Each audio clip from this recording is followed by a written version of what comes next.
welcome. Welcome, my good friend. Sorry we took so long. Well, not we. I should blame it on Mark. But you can't blame it on me.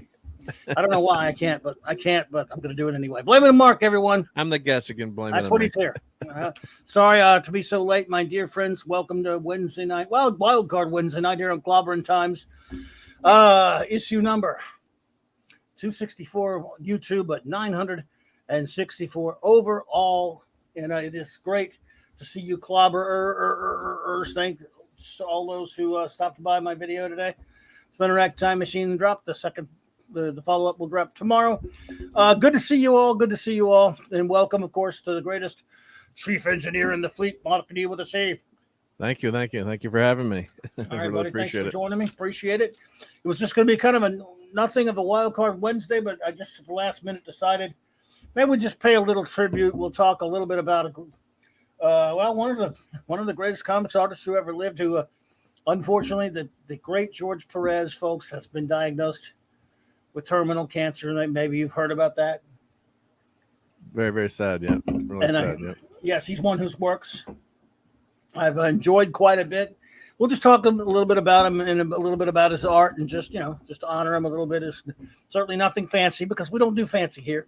But before we do that, I will we'll say some hellos to our good pals who are already here in the chat with us. First up was the Comic Relief Crusader. Yes, live on, George. Let's hope it turns out to be wrong. Let's hope Mr. Perez lives a much longer, way longer, because he is not that old, and this is a damn shame. So, Phantom Outsider, what's up, buddy? Good to see you. Good to see you, my friend. Also here with us, of course, as always, from across the pond, the great Stuart Mitchell. Dolly ad braces, my friend. Never forget. Who else is with us here? Who else? That is the great Eric K., the Bronze Wrencher. What's up, buddy? Good to see you. Chris Persia, the great Canadian Wrencher. What's up, buddy? Thank you for being here, both of you. The great Man of Iron, D. Bud Martin. Let's see here. I had to pull my chat way back, so I'm not up to speed yet, folks. So it'll be surprises galore. Troy Pacelli. Hello there. Again, I'm really sorry about taking so long. Just I was getting some things ready. Netters Network. Hello there. It is lovely to see you. Let's see here. Let me pull this all the way down. Sorry. I think I'm okay. I'm up to speed now with the chat. Hopefully other friends will join us later. Usually we end up with a few people here and there, a few friends here and there joining us for Wednesday night. I just came over from the great Latino Slant show that my good buddy Paulie was handling it and doing over there. He had a great show over there. I was helping wrench for him. I guess I don't know. I guess he's got it done. Let's see. I think he was just finishing up, I think. Yeah, well, good. There you go. So anyone coming over from there, welcome.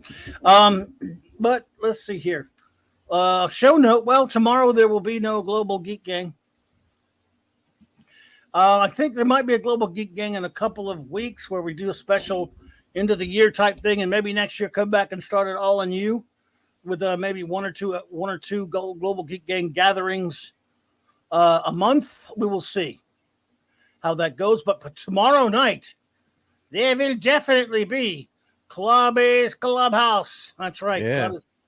I say definitely. I sure hope so anyway. Maybe I'll be there. Well, you'll be there. Okay. And hopefully Raquel will be there. So a wonderful first officer will be there. And because it's not the clubhouse without her. Sorry, dude. You're just not, That's okay. Yep. You're almost as important as the first officer. She's the first officer. Yeah. Yeah, but you're not going anywhere without the engineer, though. Don't forget that. That's true. We need the engineer. No, but yeah, well, hopefully both of you will be there. So tomorrow night at the same bat time, same bat channel, Clobby's Clubhouse, folks, with the Trinity. And then Saturday night Star Trek, of course. So hopefully all that will happen. Yes, and Wesley sucks. Because you can never say that enough. Troy Pacelli, that was pretty funny today. Yeah, well, that's true. Netter, that is true. She's way cuter than us. But then definitely. Just be honest, dude. It's not that big of a because she's also very cute on her own right. Because saying someone's cuter than us really ain't saying much. I mean, listen, especially me. But you know, you can throw yourself in there if you wish. I'm throwing myself in there too. Yeah, I'm not offended. Yep. No, I didn't think you would be. I mean, we both, you know, get it. Yeah, we're getting older. The real question in one is who's cuter, myself or Mark. We will have our beauty contest next year at this very time. It'll be a beauty contest. We will let the ladies judge. Battle of Who the do you things. like? Yeah. Yes, right. We're gonna battle of the things. Don't. Oh, that would. This is not for this show. Ooh. But yes, we will have our who is cuter, Clobby or Mark contest for 1 year from tonight, folks. Hopefully they'll forget. I better start dieting now. Man, I was getting into the Christmas chocolates early. Damn. If it's dieting, that means I'm gonna have to start we're gonna have to postpone that for 4 years. Yeah. Oh, Well, my dad starts tomorrow. Yeah. But John Goodman, God bless him, lost 200 pounds. They were just showing pictures of him. You know, when you got that kind of money, you can afford it. I know, but you also have to actually not eat too. So yeah, but you got a lot of money. Oh, you do have a lot. It does make it easier. Yeah, yes. You can buy weight loss just like that. But money can buy everything. Yeah, but he said he was just eating everything in sight. So that's what. Wait a minute. That's why I'm getting this. I'm this way. See that now again. I don't eat everything in sight. There's all kind of crap I don't eat. And look what happened to me. So yeah, you should see if you ate those sea bugs, maybe you'd lose weight, right? Because you don't like them. You'd only have like 1 or 2 for dinner, right? Well, I made like a really nice linguine and clam sauce tonight with mussels, but you probably wouldn't eat. You don't eat mussels, right? I haven't even seen my mussels in about 20 years. Oh, that kind. No. That kind, yeah. Would you eat those kind of sea, but like you probably wouldn't eat mussel. You don't eat shrimp, but you probably eat fish. I'll eat some fish. That's about it. No seafood. Okay. I'm the only one in Louisiana that doesn't eat seafood. But anyway. Yep. Oh, by the way, Troy Pacelli. It was amused me today on Twitter when we were talking. He was talking. He said something on our good buddy Retroblasting, Michael French's page, and he said because he's a fan, and many of us are a fan of Retroblasting, my good Retroblasting buddies. And I told him that Michael and I have been friends for 10 years. And he said, wow, you hang out with celebrities. And I just thought that would be so funny, Troy, if Michael ever heard that, to be told he's a celebrity. So I can't wait to tell him that, by the way. He's a celebrity to me. God, he's a toy god, in my opinion. So, a celebrity? Yeah. Well, internet celebrity, I guess, right? I don't know. He's got a lot of... Yeah. Oh, he's got a huge channel. No, the lovely Sherry. Sherry, it is wonderful to see you, my dear. I hope you are doing well. There you go. And you always make our day with that beautiful avatar. And I hope you are feeling better and doing better, all things considered, that's going on. So good to see you, and thank you for being here. Yes, he is a celebrity, but I'm just thinking I'm just saying he would laugh at it. Yeah, he would laugh, right? Yeah.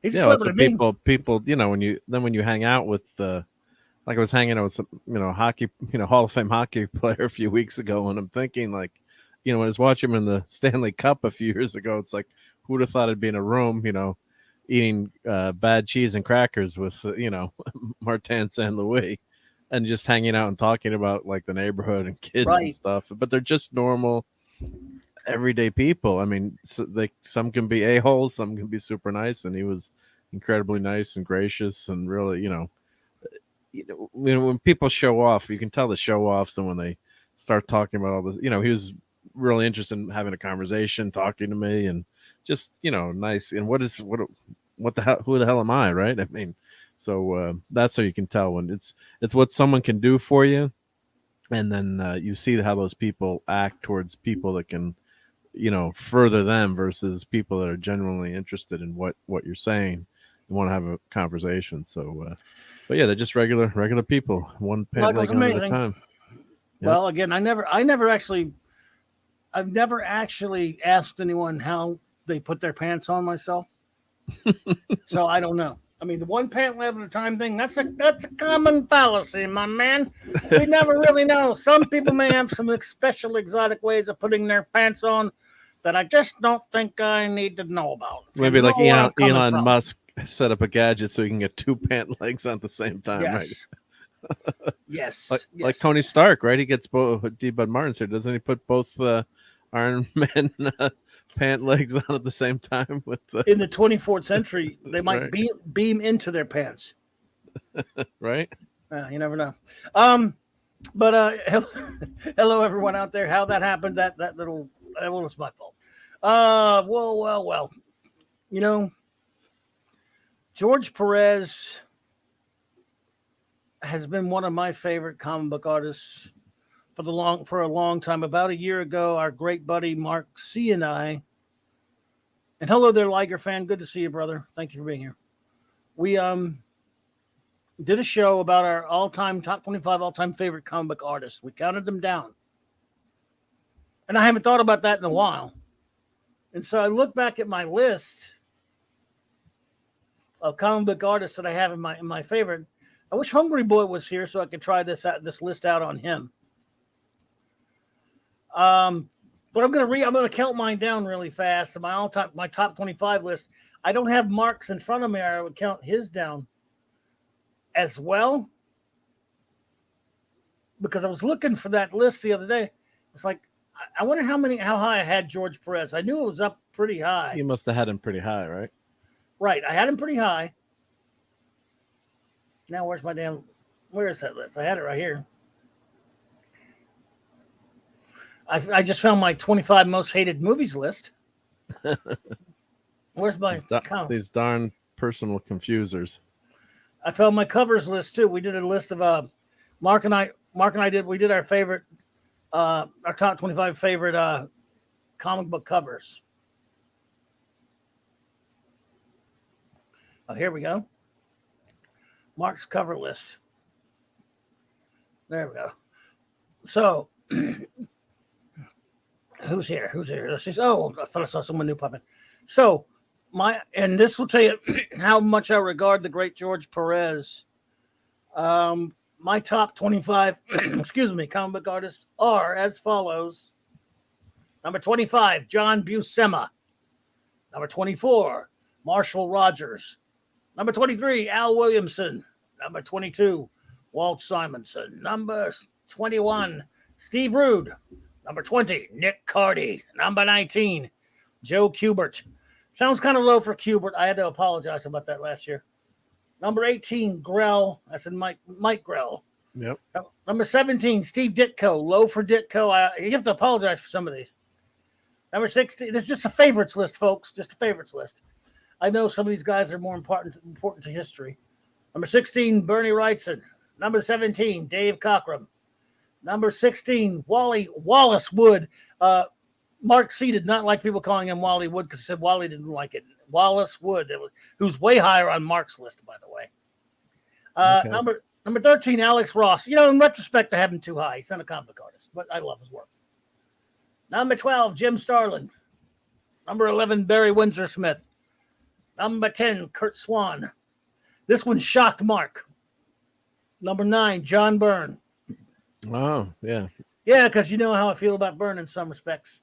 Number 8, John Romita, Senior. No bloody J or R on there. Senior. Number 7, Jim Steranko. Number 6, Jim Aparo. Number 5, Neil Adams. Number 4, Jose Luis Garcia Lopez.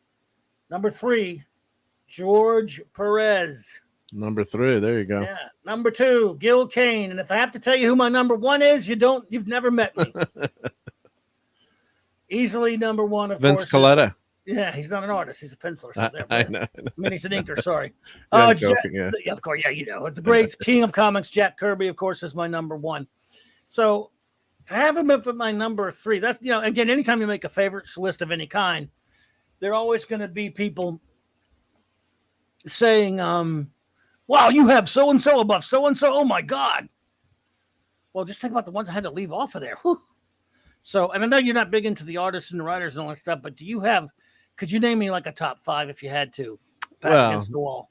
Back against the wall. Yeah, I'm not nowhere near an expert as you. I'm not either. But yeah, you are. But no, I would say, you know, Kirby, as I've said, really grew on me, and I didn't like Kirby to start with, but I was just flipping through my back issues tonight, and you know, to show some covers later, and they were mixed in with some of my, you know, obviously with my Perez FF and other covers, and gorgeous artwork. Michael Golden, of course, a big Micronauts fan. So those first 12 issues of Micronauts, and his he didn't do a lot of work, but he did some really nice covers and just something about his art. And some of it's nostalgia too. I think Ditko probably is one of my favorites too. Looking with his Spider-Man work, God, and if I had to name, and of course Perez is in that list because just God, it's almost without saying Perez would be in that list. And I would also say who else would I add? And Byrne, yeah, Byrne would be on my list too because I love Byrne and being a huge FF fan and growing up. That was my FF. When I was getting those books, and there's something you get these artists or back issues, then you appreciate them. But when you're growing up with something, you're buying it, and you're just really pumped by it, and oh God, I love these stories, love this, love this stuff. And I'd also say probably McFarlane, his run on Spider-Man and Hulk, just loved his art. And you like McFarlane? Yeah, I love McFarlane. Yeah, I just love that stuff. So I know he's polarizing. Some people might not. I'm like not a him, fan, but I mean, a lot of people. I'm in the minority, dude. Most people like Todd McFarlane for some reason. God, that was and I just subbed to Spider-Man Amazing through the mail too. It was like a great time to sub. I started at issue 298, which was like the first appearance of Chance. So that was a great run to collect. Just to happen to start subscribing to, and that was for those of you who are old enough to remember, that was a wild time in comics. That McFarlane run, and it just became a pop culture phenomenon. Of course, look how successful he was. Starting his own company and Spawn and the toys, and so that's. I know I'm missing some of my. I'm probably just no. I'm gonna put you. Yeah, didn't want to put you on the spot there. Decepticon and J-Man are here, and Gozatron. Hello there, my friends. Great to see you. Welcome, guys. Great to see you. No, look, when I made that list, I mean, it was brutal. Putting not just leaving people off that top 25 list that I just ran down, but the order of it. Because I'm like, man. Oh yeah, the order is tough. Yeah. How can he be in front of that one? How can this one be? People are gonna squawk and say, how can you have? It's not enough that I have Kubert, on the list, or Ditko on the list that I have them too low. People go, wait a minute.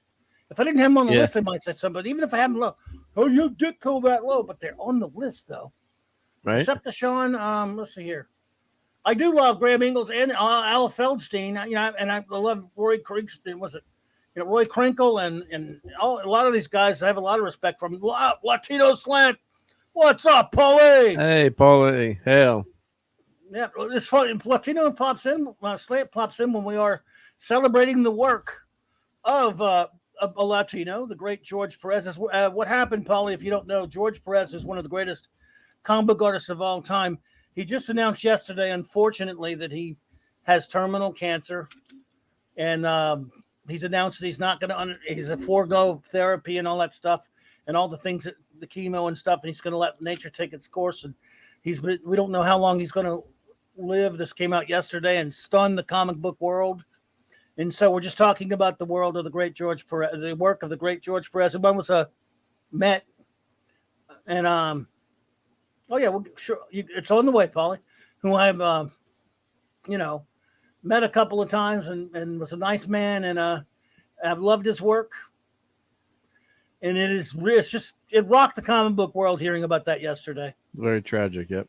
Do you mind if maybe I'd read part of his announcement, or? Yeah, go ahead, please do, because I was going to do it anyway. So. Okay. Yeah. Well. Yep. Sure. Yep. So this is from George to his fans. So I'll just So he said, to all my fans, friends, and extended family, it's rather hard to believe that it's been almost 3 years since I formally announced my retirement from producing comics due to my failing vision and other infirmities brought on primarily by my diabetes. At the time, I was flattered and humbled by the number of tributes and testimonials given to me by my fans and peers. The kind words spoken on those occasions were so heartwarming that I used to quip, the only thing missing from those events was me lying in a box. It was amusing at the time, I thought. Not so much. On November 29th, I received confirmation that after undergoing surgery for a blockage in my liver, I have stage 3 pancreatic cancer. It is surgically inoperable, and my estimated life expectancy is between 6 months to a year.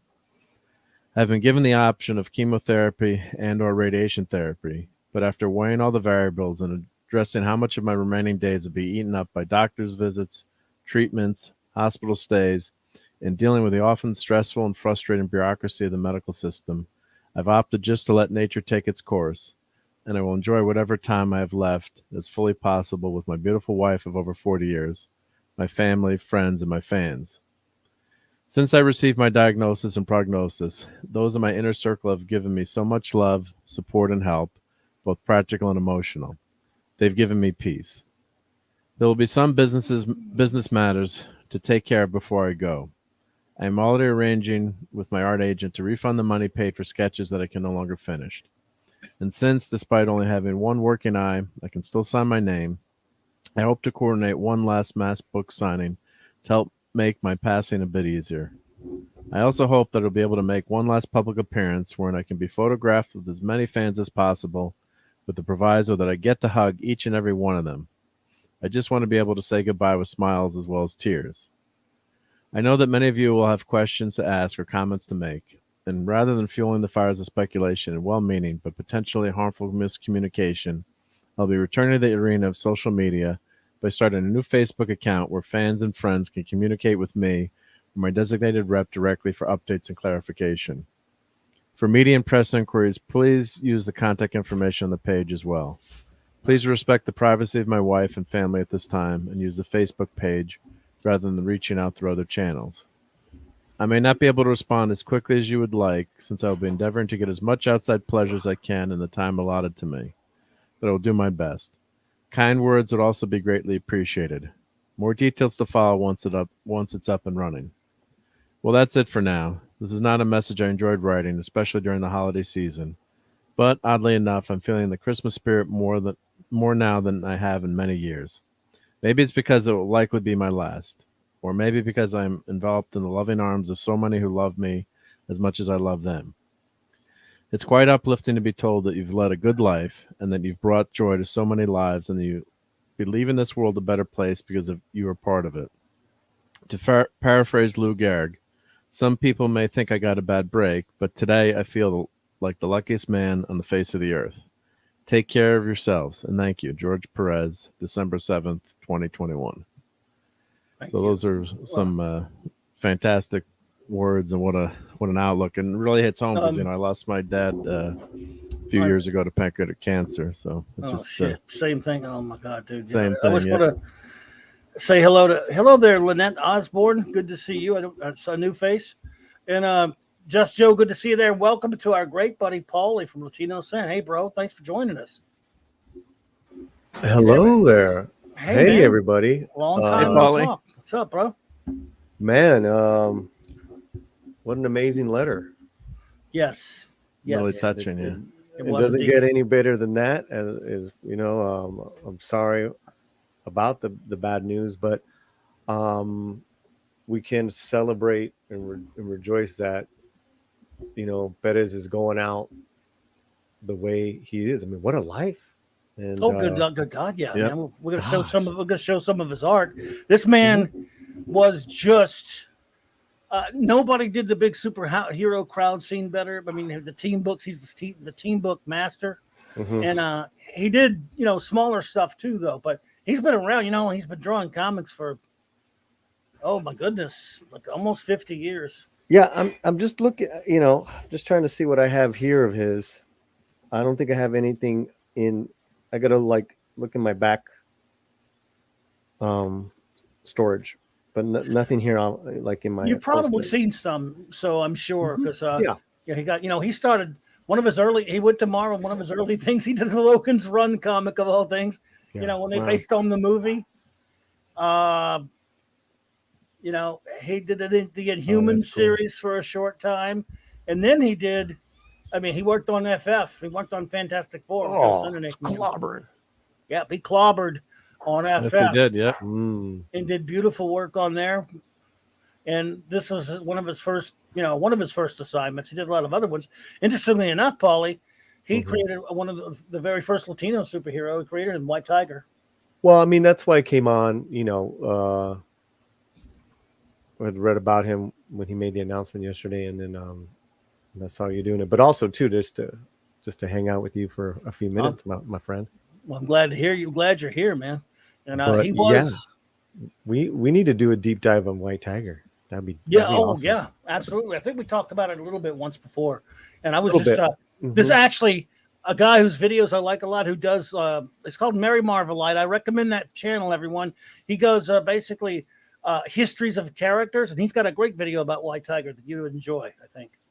Where just gives you the whole history of it, of the character himself, Cool. in the chronology of the early days of the first White Tiger, and it was really cool. But I loved him on FF. You know, I mean, look at this.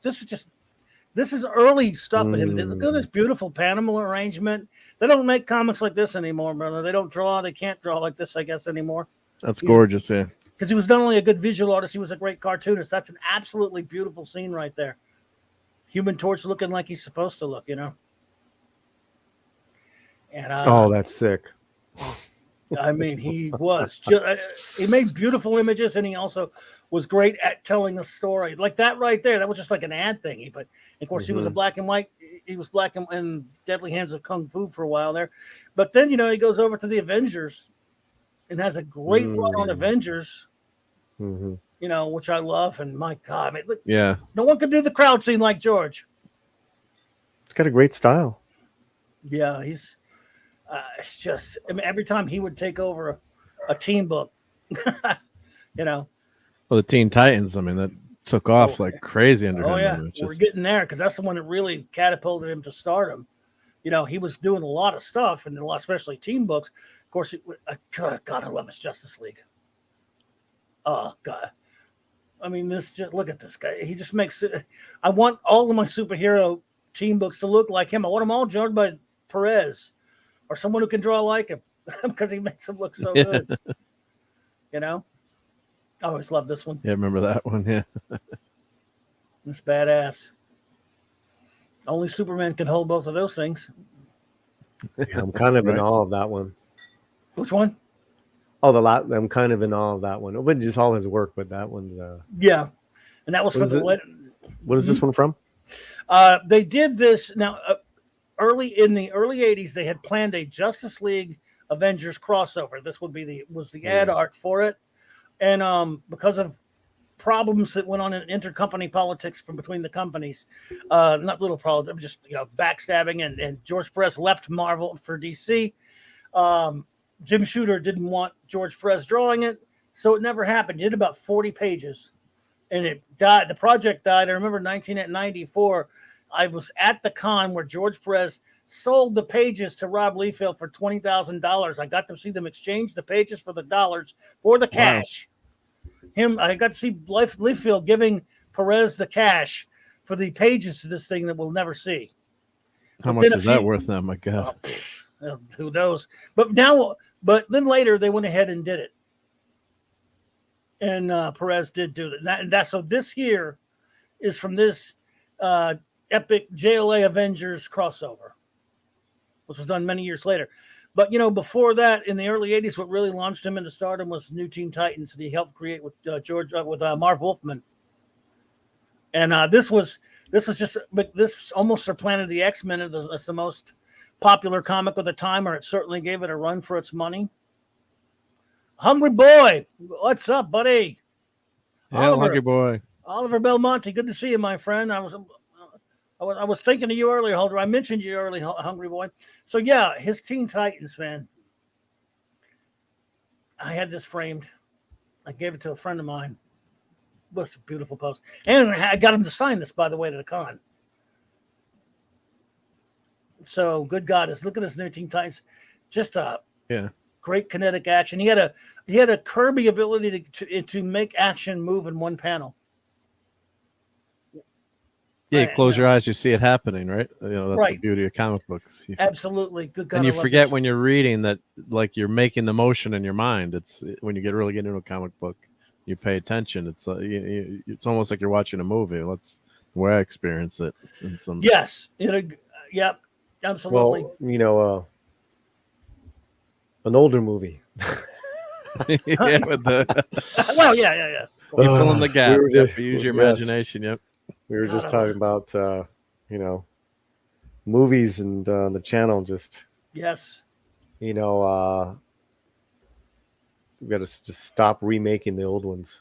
Oh, 100%. Dude, the yeah. remakes. I mean, I don't know. I never will quite understand the remake mentality. What makes you, if as an artist, as a filmmaker, want to redo someone else's work? I've never really understood it when it's happened when they do it in comics. But so when they started doing it every 5 seconds in movies, so I'll never understand it. I mean, some Yeah. remakes are okay, like a Ben-Hur, if you like remaking the silent yeah, film, I mean, and that's that different. that's it. But now everything is a remake. There's nothing original now. It's so depressing. Well, yeah, and bringing up this title right there of Star Trek. I know Yeah. OG Trek fans are very depressed right now. Yeah. yeah. Yes. I Yeah. wish he'd done. I'd give anything if he'd done the interior of this comic, but he didn't. That man, that's Yeah, we all feel like we're in an agonizer booth right now. What he did with Wonder Woman in the mid '80s right here was, I mean, the story wasn't all that. He got to write it and draw it, but the art was beautiful and people really loved it. It really was the first time her comic became really, pretty big seller.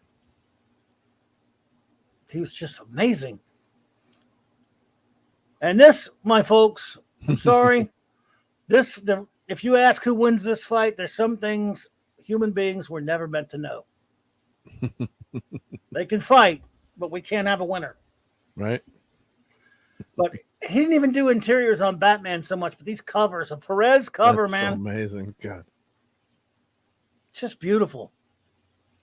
God, and look at this one. Boom. I mean, these covers, dude.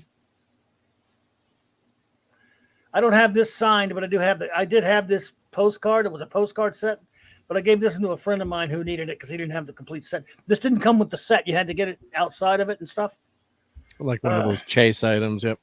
Yeah, so I gave mine away. But man, whoever had this one got it signed by George. Nice.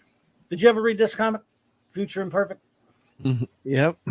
I've got all those. Yep. Oh, just so good. Pretty good stuff. I'm jealous of you guys. Maestro. Yep, the Maestro. My action. I got to get my action figure out of that. Oh That yeah, was you have one the of my Maestro favorite- action figure. Oh God, that's so good. My nephew was like 5 at the time. Like, why did Hulk kill all the heroes? He's like, why does he have caps? Because the figure's got all the cap shield and all the parts of everyone left over. Thor's hammer. I'm like, Gavin, you can wait to read that for about 10 years. This is one of the most famous covers of all time, right here, and it's pissed me off. But man, oh man, the death of Kara. I'd actually posted a fan who was cosplaying as Kara, and Perez is holding her up, and he's making the agony, the crying out in agony, as a recreation of that cover. If I can find it again, we could. I don't know if you saw that. Or, Hey, Punk Waddle. yeah, Punk Waddle. Jobber, what's up? But yeah, oh really? Cool. I wish he'd done more Superman and not that modern Screw 52 travels. What I mean, either not that. So yeah, dude. Hey, Paulie. now they can see Paulie, Paulie. Yeah. That's what you got going on in your background there, brother. It's been a while since I've seen it. Yeah. Well, first of all, I'm standing, and have one of those desks that can go up and down here, and which is great. So everything is on the desk. Do you prefer that? You like standing rather than sitting the whole time? Oh yeah. Because I got too much energy. Right. And when and coffee. That's right. But in the mornings, I'll put the desk down and I'll sit and do like the writing. Of course. But here I got a little bit of all my favorite stuff. Right. I got the DVDs of all the X-Files. Wow. The original Star Wars. I got a couple of figures. I got a big Han Solo. Yeah. I got my Dodger mitt and ball. A featured comic is Mandy's Wirt comic. Oh yeah, Mandy What was- Summers. Hey, Mhm. Wendy. Oh, man. Then I just did the little Christmas stuff, and then Yeah. my ball caps are on the top level here. Oh yeah, and a picture of a doggy. Don't forget the Oh picture. yeah, that's Pumpkin. Yeah, that's our baby that passed away. Oh my goodness, beautiful doggy. Yeah, and there's I mean, that. when we met, Uh-huh. Mike, she had just passed away, like maybe like 2 months or a month. Oh really? Wow! Just right before you started going on to the or right Mhm. before you started going to Yeah, the man. channel. Oh shoot, dude. Yeah. Where's the hat? This is the Hat Man, folks. He's got the coolest hats. It's Christmas time, right? The Mad Hatter right Oh, that here. looks awesome. It's Christmas time. Hey! So You bearing gifts, Polly? Hey. cowboy claws. He gave me some cool gifts. I mean, I'll never be able to even touch it, and including I have that really cool mug right there. That's which is Oh yeah, damn cool, which I use all the time. that's from that set that I had, that score that I'd gotten from that Long Beach pawn shop in San Pedro. Oh yeah, you've got a Dixon Hill. I kept a First Contact homie. Oh, the First Contact Picard. Picard. Nice. Picard. Yes, indeed. Now he's Right. pee hard, but yeah. Picard. That's before he became Picard. Yeah, when he was cool. Pee hard. Well, and the thing though is I think we're gonna do a Midnight's Edge where we're gonna watch, me and Culture are gonna watch Pee Hard, because I've never seen any of them, and Oh, they're gonna make fun of me. Oh, they really got to stick you to that, make you stick. oh, away there. from They that? keep That's bringing so it up. mean. And then Andre's Oh, like, they're "Look, just kidding you. you work for us, so you got to do." Holy shit! I think they're just ragging you. They would never act because they don't want to sit through it either.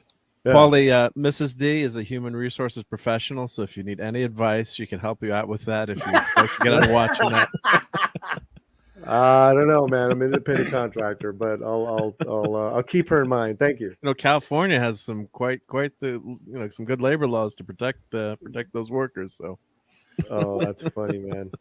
Yeah, Chris and Phantom. It's gonna be torture. That's why we're calling it Suffering Picard. That's George that's Perez cool. right That's there Okay, cool.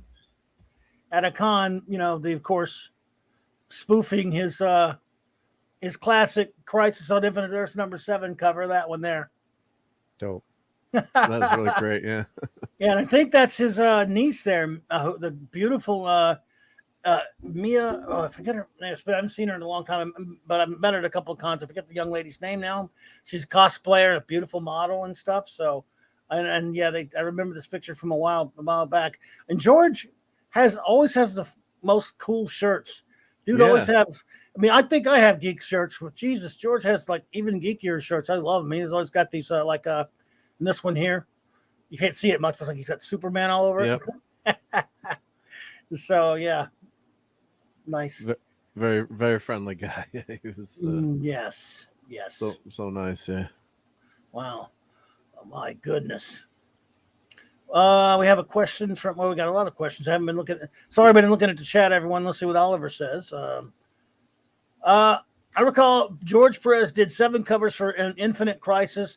I only had Infinite Crisis #1. Both were done by Jim Lee and George Perez. He did do some covers for Infinite Crisis. That is correct. Not the same as Crisis on Infinite Earths, but he did.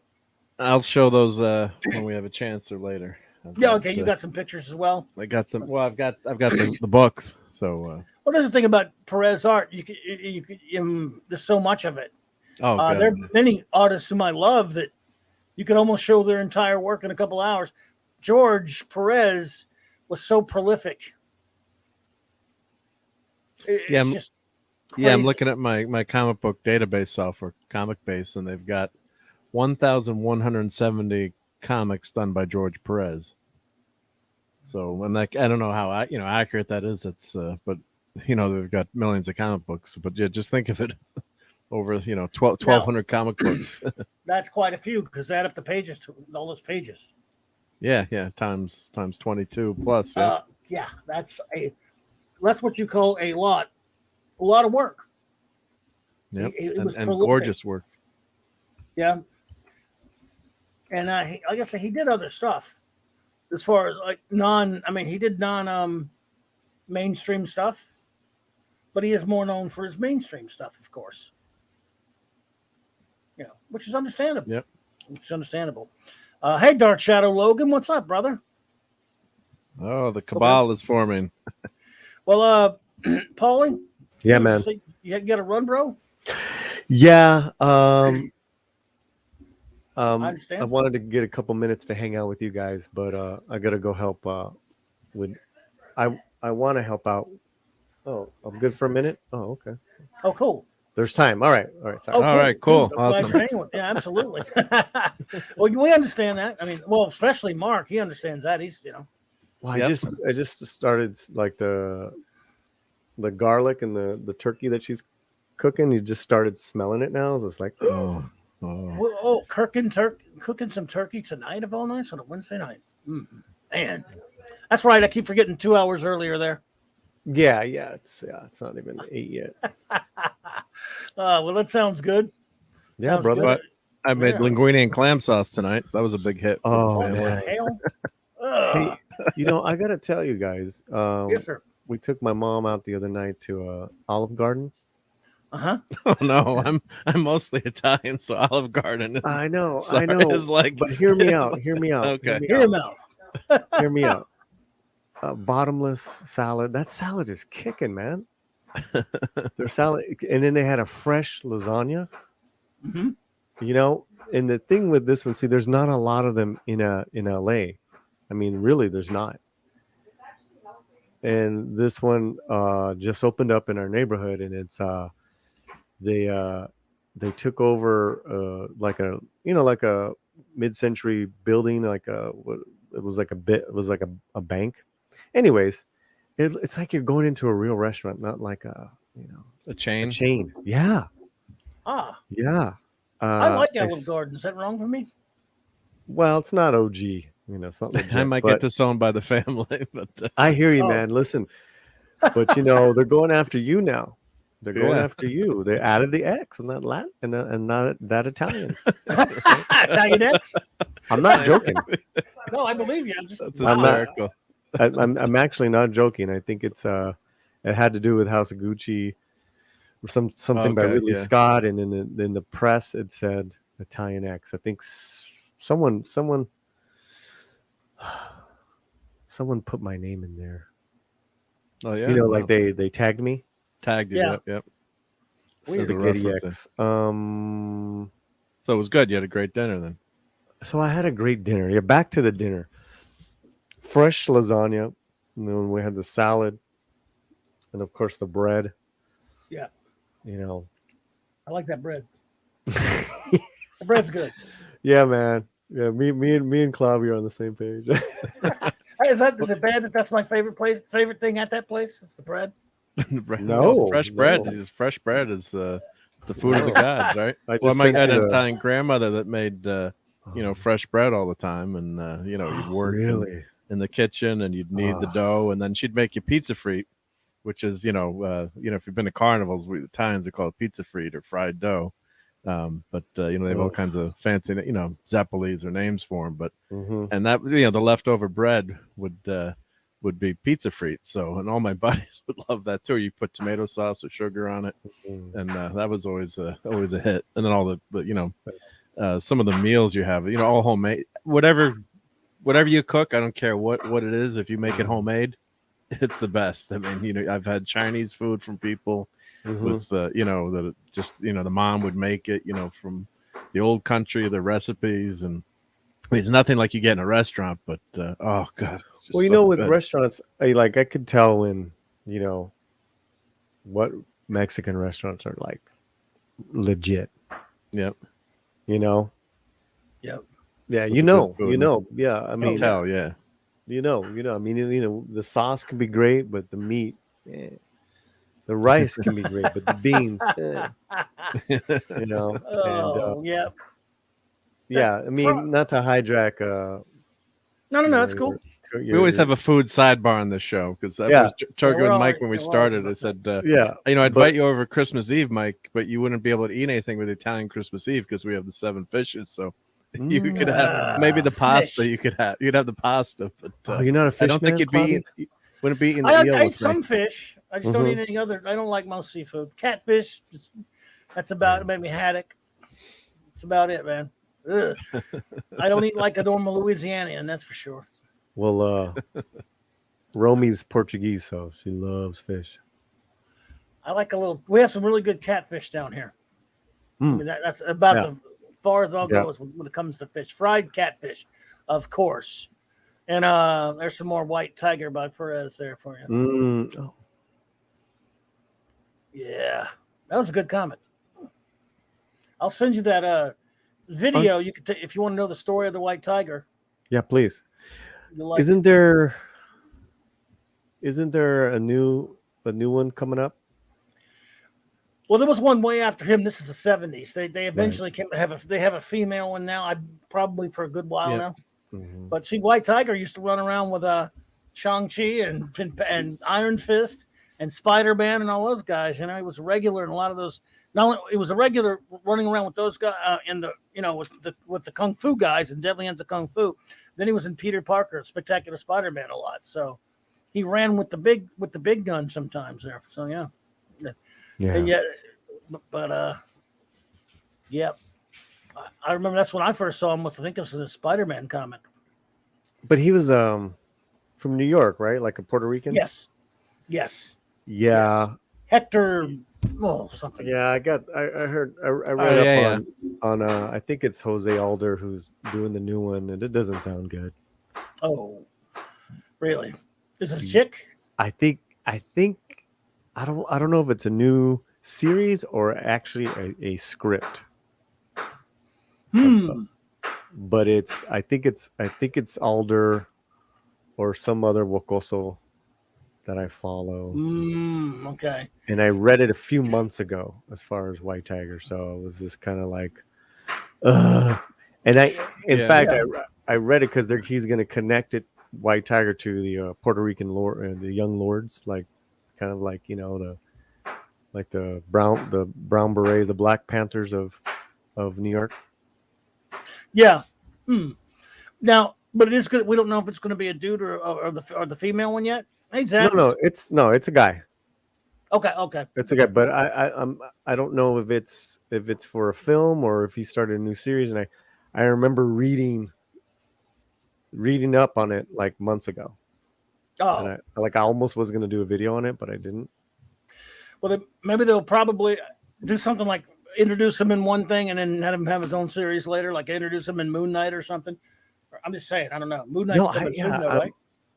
I gotta see, but they definitely. I don't think I'm blocked from Jose yet. yet. And that guy blocks everyone. Really? Oh God. Well, you got Moon Knight coming soon too with your boy Oscar Isaacs. Yeah, right. Man. Yeah. He's great. I'm really hoping the show just does a good job on the character because I like him. I like the character.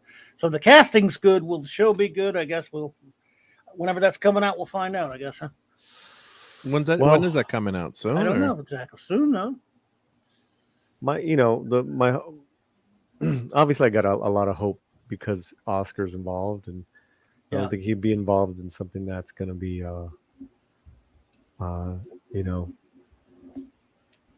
lame.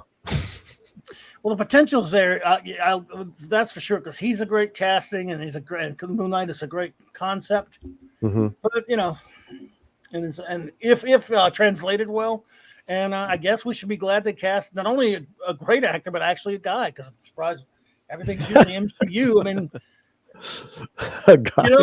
He is a guy. Yeah, they got a guy in there. That's the start, right? And you got a guy who's really good. So that's pretty cool. Right. Like it's kind of like that wait and see with Blue Beetle, Right. Yep.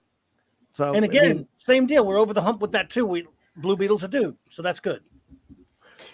Right. And what I liked with any of the noise in the background, that's cool. It's just making us hungry. That's okay. Exactly. Yeah. Cooking sounds. Oh my God. Yeah, cooking sounds are good. It's nice ambiance. And in the DC fandom a couple of weeks ago now, mm-hmm. I don't know if you saw the panel the Blue Beetle panel. No, I did not. How'd that go? where it was great. I mean, it was like really only one or of the two highlights for me, and I watched like an entire day of that. Oh wow. Yeah, it was pretty bad. But that panel was great because it had Sholo, and then you had the writer and director, right? That's the three guys, and they're all talking about the origin of Blue Beetle, the Jaime, and family, and this guy's love for other superheroes, and didn't bring up the X at all, didn't bring up any politics, none of that. It was like,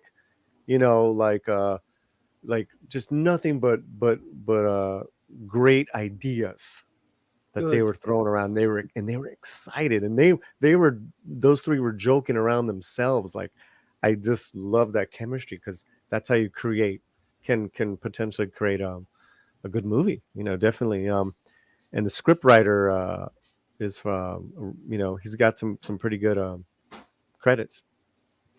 So well, that's promising. That's promising. At least, again, we talked about that a while back with you as well. They've done just like with Moon Knight. You got a couple of things going for you. You got good casting. Mm-hmm. And Dark Shadow Logan. I don't think Blue Beetle is going to be gay. I don't think Sholo. In transition, maybe you're joking. Yeah, I think he's joking. Yeah, because he put Will Wheaton there. Yeah, and we all know in the chat who Sholo is. He plays Miguel in Cobra Kai. You know what's weird? That name I've always, when you were calling him that, I remembered it was because about when we were first talking about this number a while back when they announced it. I kept thinking Sholo, and I realized I'd seen that you kept saying Cobra Kai is how I identified the kid, because I've never seen him in anything else. Like, oh, that kid, he's really good. But I was like, I've never seen his name till much later, how you pronounce it or anything. It's like kind of, but he's really good on that show as Miguel. So I was like, yeah, I can see that's a good casting. So you got some really good actors in White Tiger, and then now in Blue Beetle. So the potential is there. Right. And I don't think I really believe Oscar is not going to touch anything that is awful. He had a really horrible experience with Star Wars. Yeah. Did really good with Dune, and now is on board for Moon Knight. And didn't he sign up for? I forgot the video game character he signed up for. There's another one. He's got something else out there. What you're saying? Yeah, he's got something else out there. But I think the only thing to be concerned about is that it's Disney. I mean, in terms of, I love the Netflix Daredevil show. Disney's about to get its mitts on that, but the casting was great on there. On this, your casting's fine as far as your lead anyway, for sure. Moon Knight. With them, and again, I'm saying it might be actually good, because I don't think it needs to be as bloody or as horrible, dark or violent as Daredevil was, but it's got to be at least some in that vein. At least PG-13. Yeah, but it's got to be in that vein. I don't know if it's going to be R-rated like Daredevil. I don't know, but you can do Moon Knight well without going that far. But I guess we'll see how far Disney wants to go. Yeah, I mean, we're talking, the latest thing out is Hawkeye, and I thought I guess another episode probably dropped tonight, maybe. Or, today. It dropped. Yeah. Yes. I thought the last episode was probably the best of the bunch. Did you see number 4 yet? I haven't seen number 4 yet, but I don't know if you have. I guess we shouldn't spoil anything. Oh, don't spoil it. I've only seen the first episode. Okay, but the third episode I thought was the best. No spoilers, but. Well, this is not a spoiler. Hawkeye finally breaks out all the trick arrows, and there were some fun scenes. But so there's good and bad, and I think if you read the original comic, then it helps you to see where the story's coming from and going. And I love that original comic, but maybe more of a kind reviewer sometimes. But when they change some fundamental things we were talking about, which we won't mention because it's spoilers, that's where it really gets you going. But I thought. Blue Beetle, when Jaime took over, I think I have most of those the first couple of years of that run, and it was really well written. It was a good story, and I thought that was a nice way to pass the mantle. He's learning how to become the Blue Beetle, and It was a fun kind of, almost in a Spider-Man kind of way. It's Right. like a young But kid. he's not a copy of Ted Cord the way Miles Yeah. Morales is intended to copy Peter Parker either. Jaime's his own person, and he's Yep. nothing like Ted, and he's not even trying to be anything like. He has a completely different story, and that's what at least gives him his own identity, I think. Yeah, it was well written, good stories, and when in a comic book store, you're like, all right, I'll add that to my pull list, and let's see how it goes. So if you're still collecting it, a couple years later, then it's decent.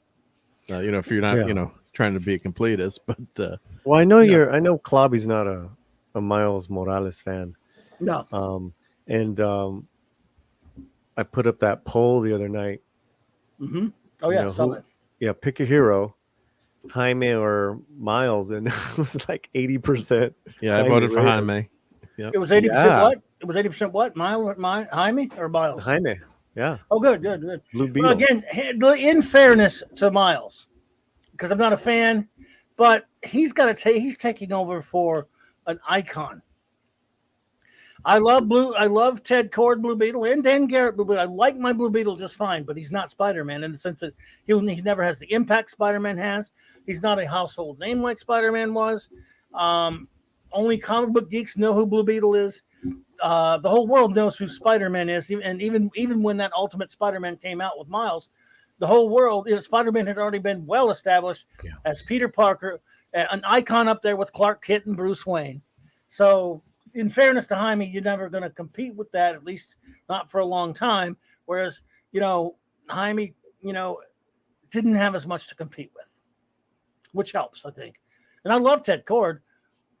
I really do. So it's just that, the level of fame that Jaime's got to deal with is different. So that will help this movie, by the way. That will actually help the movie. But that said, I never really read his comic that much because I wasn't buying DC at the time. And Mark was, apparently. So let's see here. Oliver says, glad Oscar Isaac will be Moon Knight as he played Apocalypse in 2016. That X-Men movie, X-Men Apocalypse. I heard he did. I never watched that. I gave up on the X-Men movies a while back. It was an awful movie. I mean, he just didn't have anything to do. Like, they didn't give him anything good to do. Yeah, I heard that. Such a letdown after the one before it, which was God, I forgot. Yeah, what's before it? Was it Dark Phoenix? Or was that after it? No, that was after. But I'm thinking Days Past or some future. Yeah, Days of Future Past, which I also was disappointed. I went to see. I didn't watch a couple of the ones before that, and then one night we got flooded and couldn't go home, so we went and sat in the movie theater, and that was playing, and I went and watched it. And just don't like the X-Men movies that much. They're too minimalist for characters like that. And the road cut was a little bit better. Days of Future Past. If you bought that DVD, I don't know. I mean, that's a classic story. It wasn't, doesn't compare to the comics, but I thought it was passable. Yeah. The best thing in that one, and I guess it's Apocalypse, Age of Apocalypse, whatever they call the movie, is the Quicksilver scenes. Oh God, I hate that one. And that was speaking of George Perez. That was the night my dad went into the hospital, never came out. So, which one? When Apocalypse came out? Yeah, because I have a buddy I go to the midnight show with, and my mom called me like, "Oh, they're taking Dad back to the hospital." It was like 10:30. I'm like, "What should I?" Oh shit! Well, he passed away. That was when that happened. Later, but that was man. I just in my mind I didn't even think I could watch. Not that it was a good movie, but it was just not to bring it down, but I just remember that getting that call and then having to watch the movie, and then she's like, "Well, what are you gonna do?" She's like, "He's just we knew at that point it wasn't gonna end well, but she's like, "What are you gonna do? Sit here?" She's like, "Just go see the movie and enjoy it," which was tough to do, and it was a crappy movie too. So.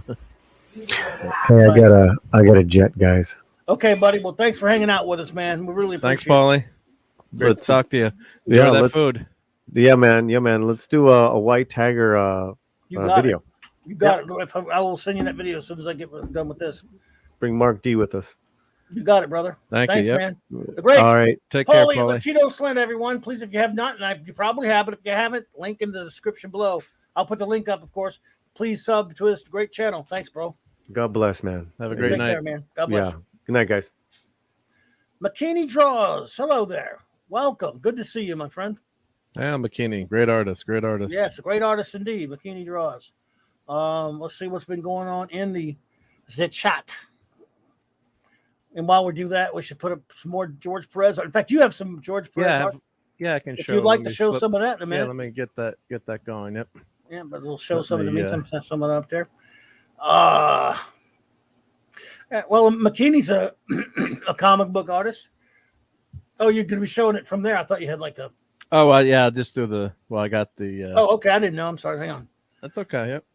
McKinney is an excellent artist in his own right. So I'm sure. I don't know if you have any favorite comic book artists, McKinney, but let's see here. Hang on 1 second.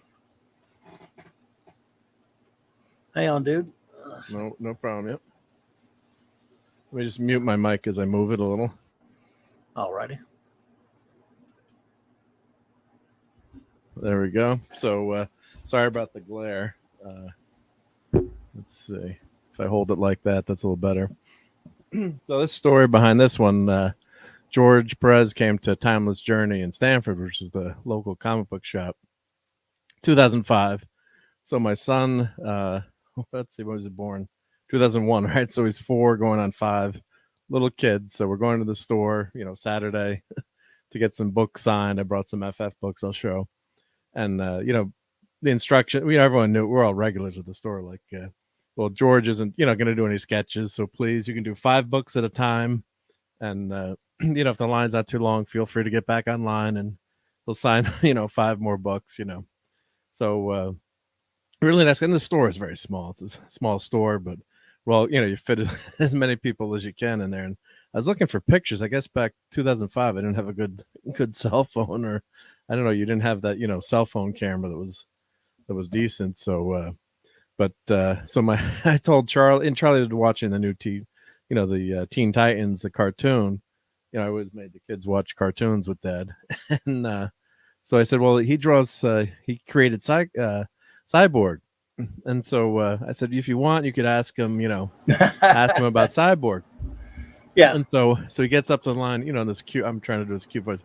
Mr. Perez, could you please draw me a picture of Cyborg? That kind of cute kid's voice. And he puts up this big smile. He's like, oh, since you asked so nicely, such a nice young fan. He's like, how could I say no to that? I wasn't supposed to draw any sketches today, but I'd love to draw you one. But just so you know, he's not going to look just like Cyborg on the cartoon that you watch. And Charlie's like, that's okay, So this is the sketch that he did, and it was just, just so nice, and he'd draw this sketch, and obviously, to Charlie, and this hangs in his room, and then the next dad with kids. Mr. Perez, can you draw me? So then, like, everyone online ended up getting the sketch. Oh, so Charlie was like, the king of the world. Everyone was like, we, thank you for your son for asking that. And of course, another guy that would be an a-hole could say, no, I'm not getting paid to draw sketches today. I'm not going to draw sketches, and say no, no. But made a lot of people happy that day. And so Charlie always, joke about that story in terms of getting that sketch. Yeah. So, hey, David Serta, hello there. Nice. So let me adjust the angle here. It might reduce the glare. Hold on.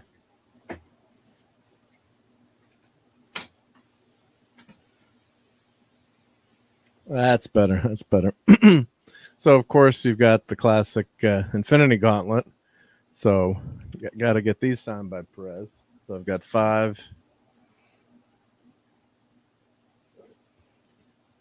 4, and look how beautiful those covers. I mean, that cover is just so great. I love that cover. And it was fun to get to talk to him about the cover. Like, oh, I just love these covers. And he was very, very, very friendly and very cool to talk to. Not stuck up or aloof in any way, just like a regular guy. Yep. Yeah. Oh, Phantom, that's a spider dog. That's it reacts to noise. So I'll show you that later. Yeah. Oh, that's like a spider. It's a funny like your iPod. Yep. Hungry boy. No offense Yeah. to Starlin, but Perez Thanos might be. But yeah, probably is. Although I love me some Starlin. Yeah, they're right. I mean, they're. Well, I mean, yeah. I guess I'd have to say yeah. Yeah. It's a toughie. They're both great though. Both pretty awesome, but Yeah, I can't blame you for that one at all, Hungry boy. I'm just so fortunate to have these, signed by him. It's just so cool to meet him and get these signed. And like you mentioned, just like that previous cover with all the characters crammed on there. And God, it looks great being able to fit, even trying to fit all those, all those different people. Yep. Fit them all on the Master of the crowd scene. And I love this scene too with all the, the characters there. Look at that. I mean, oh, I hear you, Hungry boy. I'm right there with you, brother. Yep. Oh yeah. Yep. And I don't like that Thor costume, but that's okay. I hate Thor with the beard and with that costume. It's better than some of the later ones, but yeah. Yeah. But still love Thor. Yep. And of course, this is one of his great de resistance. Yep. One of his great covers right here. God. Just look at that with the surfer flying in. Mephisto, Death. Oh God, just Spidey. The original Nick Fury, Hulk. Awesome. Is that Drax there? Is that Fire Lord? It's tough for me. Yep. God. What now? Strange, of course. Yep. I can't see it that well, but I'm sure it is. Yeah. Yep. So the end begins here. Yep. $2.50. Now that was a bargain. That was Looks a bargain. Like Fire Lord to me. Yep. What the bargain? Nice stuff, dude. So I guess I should get those. Should I get these slabbed now with the latest trend? Yeah. Get everything slabbed. This is one of my favorite early issues. One of his work. There they are fighting on the Arch in St. Louis. Yep. And for some reason, like 20-something years later, when I was in the early 90s, I went to St. Louis with my then wife. We went to a Doctor Who con. It's like it was what we were doing because we're geeks that way. We love Doctor Who. We went to this con in St. Louis that was a Doctor Who convention, but we went around seeing the sights to do like a honeymoon. We never got a honeymoon tour or whatever. Yeah. So we went together, just the two of us, and I had this 8mm camera. We're at the friggin' Arch. And I start like saying crazy crap. Like I was telling people about the fight between the Hulk and the Thing on the Arch because it was damage that we're fixing. I said, "Oh yeah, the Hulk and the Thing fought over there." And I'm telling them, I'm doing this to aggravate her. And she's like, "Oh my God, will you shut up? You sound like an idiot." Yeah, I was doing it to embarrass her, and it worked. She was so embarrassed because I was talking about it. They were like, "Really? What? Yeah, well, yeah, the Thing and the Hulk had a famous fight there. They're still fixing it." What the hell? J Mean Geeks. Hello there, J Mean Geeks. Welcome and hail. Yep. So yeah, I loved reading these issues too. Kirby cover here, but Perez did the interior, unfortunately. Yeah, that's what he mentioned that when he signed it. Yeah, he's like, I didn't do this cover, but I'm like, well, you did the interior. Yeah, and we won't even hold Vince Coletta doing the interior against him. In fact, not only that, we'll show a page from it. How about that? Yep. Now this issue want to see a page is one of my all-time. Sure, yeah. There you go. It's either from the issue I think that's from the first or second part where he knocked I thought I recognized that when you were showing it before. Yeah. I think it's a story where the Hulk's gamma radiation eventually, Thing starts teaming up with him, and eventually I think it turns him back into Ben and takes his thing ability. I think it changes him back into Ben for a while. Yeah, so that's what I was gonna say. This issue I bought. Show that. Yeah, that's from this issue here. Yep, that's from let's see. Well, that's from this issue.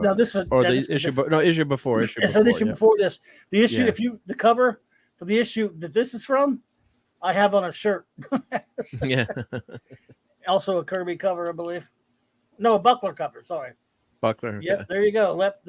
Ben got turned back into. Thing got turned back into the Ben for a good long time. Yeah, it was quite a while. Yeah. So Totally. this Logan issue, Cooper. Hello, Logan Cooper. Go ahead. I got on a church tag sale. So you remember, you know, we both joke we have garbage memories, but I Yes. just remember buying this, being at a church tag sale at our church, and finding it for sale. Like, oh, an FF comic. And then I start reading. And in the end, Ben takes off his thing skin. He's got an exoskeleton. I'm like, did that thing ring do its thing? What's going on? What happened here? I was like, and then I could never find out for I'm a 12-year-old kid or whatever the heck I got this. I'm like, I got to find the issues to find out to read what happened or how did he get turned into the thing, into human again? And it just blew me away reading. Plus, it looks like obviously you think it's King Kong on the cover. I guess I'm not sure when this one came out, but I wonder if it was around the time of King Kong being back in popularity. Hey, you were saying Phantom Outsider? Boom. There's Ben's Exo armor right there again by Perez. Yep. This time with Joe Sinnott inking him because his other ones had Vinny Coletta. Oh boy. But yeah, I love this cover. I mean splash page. That's an exoskeleton suit right there. Remember that? Yeah. Yeah, it's very, very Kirby-esque, I would think. I think too, there, right? Or what do you think? Oh yeah, Sinnott helped to make it that way. There's another Kirby cover right there. Yep. So got that signed by the Destroyer, who should have been able to fight Thor off in the first movie for more than 5 minutes, please, guys. Yeah. Now that Perez didn't do that cover. Nope. Oh, didn't do that. I was going to show that Thursday night, but yeah.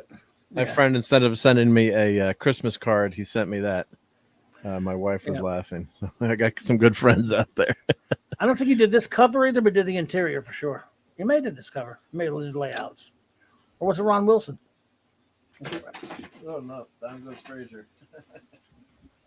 Now, what issue number is that, by the way? That one is... I love that. It was like 177 or something. Let me grab them again. Yep. I'll just dump to the floor. Sorry about that. Technical difficulties. I got the angle set on this so it doesn't glare. There's no glare, but then it pops up. Well, here, we'll just go to... Here's 188. Maybe? I'll go back to it. Yeah, just... that's all. But yeah, this one's 188. I'm thinking of 178 probably. Yeah, I'll go... Let me see which one. Yeah, there you go. Yeah, it was 178, I think. Yeah. So there's a Rampage of Reed Richards. Yep. Yeah, if I hold it that. Yeah, John Romita, Joe Sinnott cover. Wow. But still, this is a Perez cover right here. Molecule Man. Yep. Now, this cover is one of my all-time favorite covers. And I was talking to Mr. Perez about this, too. I just told him, I said, this cover always stuck with me. I said, it just always blew me away. He's like, yeah, I really enjoyed drawing this. And it's like, yeah, you really like the cover. I don't know if he said it was one of his favorites, but that just really struck me. I can imagine seeing that on a newsstand where you're looking at that and just FF resign. What? How could they FF resign? Can't be. And that just the layout there is just fantastic. We got the idea of walking over the newspaper. You could picture the thing trampling on that in Yancey Street, and it's just. I love his run on FF. I really do. Yeah. They've got a couple of trades of reprints of them and stuff. Visionaries. That's what I wish. 2020 hindsight. 2020 hindsight. But people brought.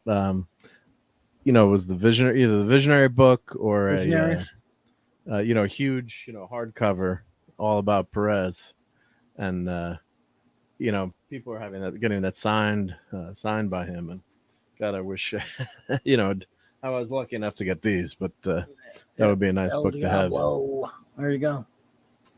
Yep, that's better with the light there. So that's these are all great episodes too. So. Perez do great feet. Suck it, Liefeld. Suck it indeed, Liefeld. Left field. Sorry, Jay, man. There we go. Get this back on here. So that was a great, and this is when I think Ben did Ben get his powers back in this? I can't try to remember now, but I know. And for many issues too, Reed was losing his stretching powers. This might have been when Reed recovered his stretching powers. This right? is when he went and got his stretching powers back. He lost them. Yeah. Due to what went on with the Brute and the Frightful Four and stuff. And then this is where he goes to reignite them with cosmic rays and fights Red Ghost. Oh yeah, then look, it says it on the cover. I'm trying to remember. Oh, Long Last Return. Yeah. Okay. Yeah. Right. Okay. Yeah. So it was. Yeah. I'd have saved us all time if I'd read it from there instead of just on my crap. No, but I didn't even. I was just going to my cruddy memory too. But I remember for a bunch of issues, he kept his arm wasn't stretching as well. He had arthritis, quote unquote, or whatever, and he was losing his powers. And this is when all the gorillas got super irritated, right? And they became cosmic. The apes got got cosmic powers too, I think, in that book. God, look how cool that cover is. Yeah. It's a Gil Kane. He did a great run on Avengers also. That's I'm not sure what's one. He probably did. He may have done more Avengers than FF. It seems like he's more known for his Avengers than his FF. But is that his first? Is that his first issue of Avengers? Yeah, it's a Gil Kane cover. Yeah. That's why I had it signed. Yeah. So it's a Kane cover, but is that Perez's first issue of Avengers? If not, it's close. First.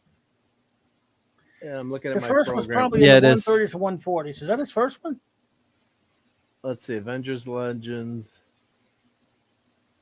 141, I think was his. My eyesight isn't so good. I'm trying to see this across the room, but yeah, it's close to there. Yeah, it would have been 75. That's probably my earliest issue of. My grandfather brought this home for me in the 70s, so that's probably my earliest issue of. At the time, it was my earliest, issue when I was reading them. Yeah. Well, yeah, I mean, Phantom. I think Mark knows that the Super Apes were with Phantom. I mean, we're with Red Ghost, and had those powers back then. You knew that, right? Yeah. But didn't they get additional powers or something? Or but they were in the original. Something happened, or they could. Something happened where they got. Right. I'm trying to remember that issue. It's been so long, but something happened where they got right. But additional Mark powers. Definitely. Mark knew about the Super Apes. Yeah, I got a credit memory, so I appreciate all the help I can get when when you're reading these things. Yeah, the Brute. Yep. So the Red Ghosts were connected. Yeah, I like the Brute. Yep, 178. Yep. Reed Richards from Counter Earth. He has a weird history, the Brute. Go look at that sometimes. It'll give you a friggin' headache. Love that, though. Molecule Man. Yep. It's a 187. Yep. Trouble times 2. Yep. Great stuff there. Yep. So yeah, it's just fun. I couldn't believe when they had Perez coming and coming to the store, and I'm like, wow, how did you get George Perez to show up at the store? And Paul, the owner, knew the manager, I guess, was friendly with him, and got him in. And George Perez is New York based, so it was a great opportunity. It's a small. It's not like it's Midtown Manhattan comics. So it was a really fun day and a great, especially to share with my son. Oh, and Phantom was asking about Spidey. Let me see if I can grab that.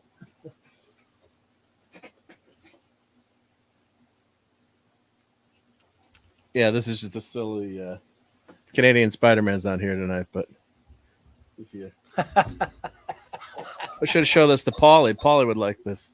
Yeah. He's a dog fan, right? So, and if you're playing music, he reacts to the music. Wow, dude. What the hell? Where'd you get that? You can pull his tail. It gets mad. That was a Christmas gift probably years ago. It's what the heck is it called? It's like what the heck is the name of this guy? Weird. Wow. Who made this? It was, remember when you had all those speakers you could plug into your iPod, or it was made, I'll try to find the name of it, but someone saw it and said, and then you can tap him, and so you got to keep him happy. You got to keep feeding him music. So if the more we can't play music on on YouTube, but he reacts to music, so he keeps me company sometimes.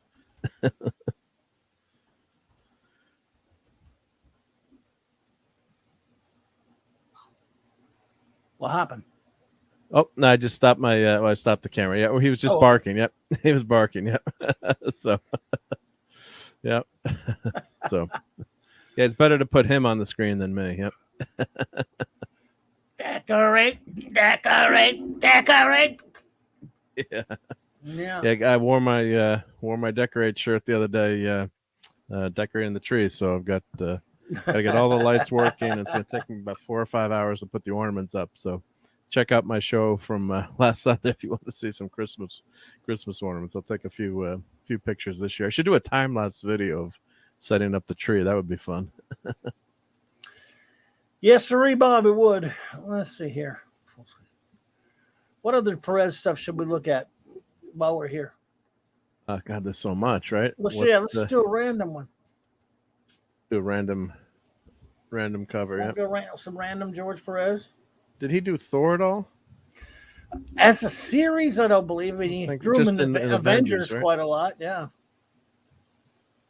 You know what I like? I like this. You know what I do love? I love his Who's Who covers. Let's look at his Who's Who covers. I'm at my limit on overlays, so we'll just look at them. You got to look on the interwebs. Yep.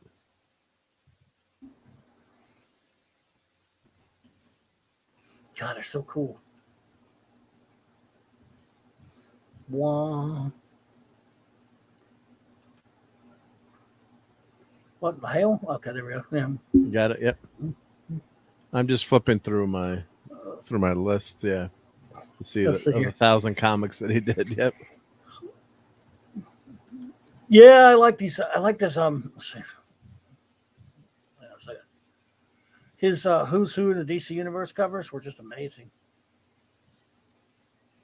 Was that the? I have that binder I've shown. I wonder if that's some of his covers in that. Did he do a good percentage of the covers, or?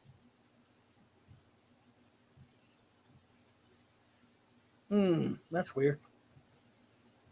He did all of them for the original run. Oh, good, yeah. If I remember right. Yeah, let me grab my book here. Words I should never say, by the way, folks, if I remember right. Not words I should ever use. Yeah. Yeah, well, here's... Well,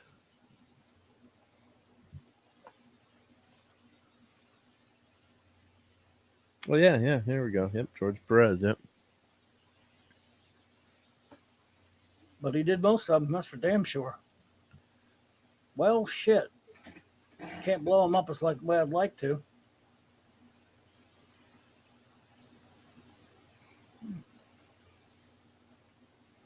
Yes. Well, here I actually have the book with me, so I have some of the covers if you want to flip. Well, you have my camera. The binder has a Brian Bolin cover. Yeah, but the interior has I have that Wonder Woman. I'll show you. Well, you're fan. That is a good point. His artwork. Okay, his artwork on Man Wolf was sensational. Yeah, so that's the Bolin cover. Let me just mute my mic as guys don't get the slide there. Ooh, saving a beauty. Ooh. So you got every issue in there? Not every issue, but that's definitely Perez, right? Yeah, they had wraparound covers. I think. I don't know about those. Those are different. See, those are the modules that go for that binder. Do they have the back cover? Well, here, I mean, you're talking the back cover of the binder? Or No. The module. Each module. Yeah, let me check with the. They may be different.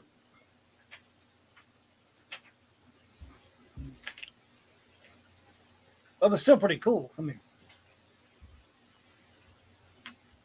but remember the original issues were just done in regular comic book size format. Yeah. And that's either that flexi graphic paper, whatever that. It wasn't Baxter format. It was but it wasn't newsprint either. It was whatever they were using at the time. whatever you call it. I should know because I was reading an article about it the other day. But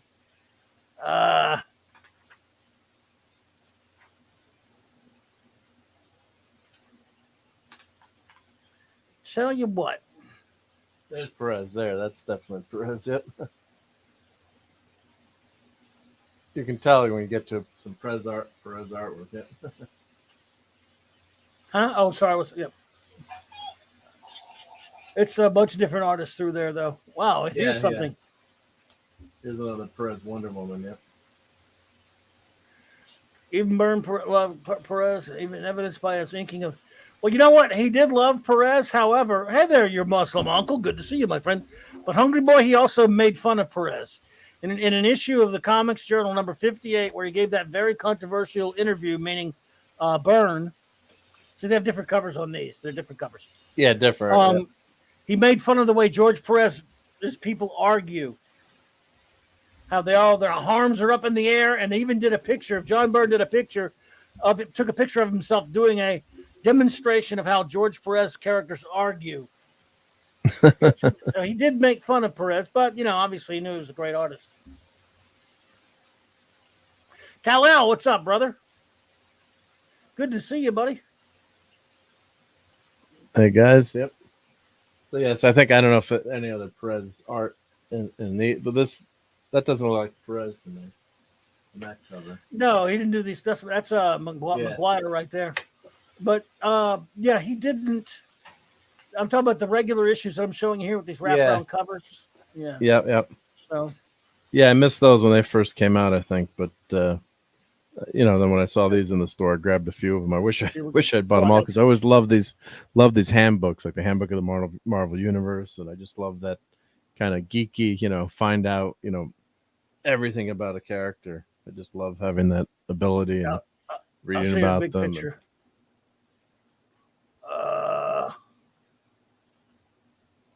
Here we go.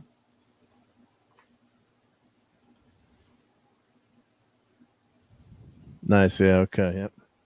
Hang on a second, let me make it bigger. Oh, it exited, sorry. I got to pick all these up on eBay. That's maybe my next mission. Complete my collection of the who's who. Perez and Giordano on that cover.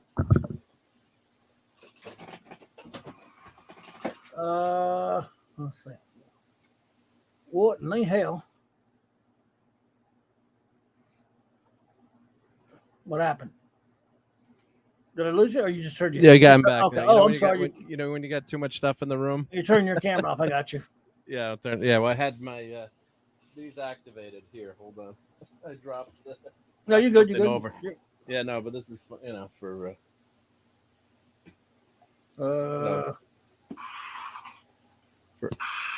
We don't. Who needs Hulk hands when you got thing hands, right? So. Right. Absolutely.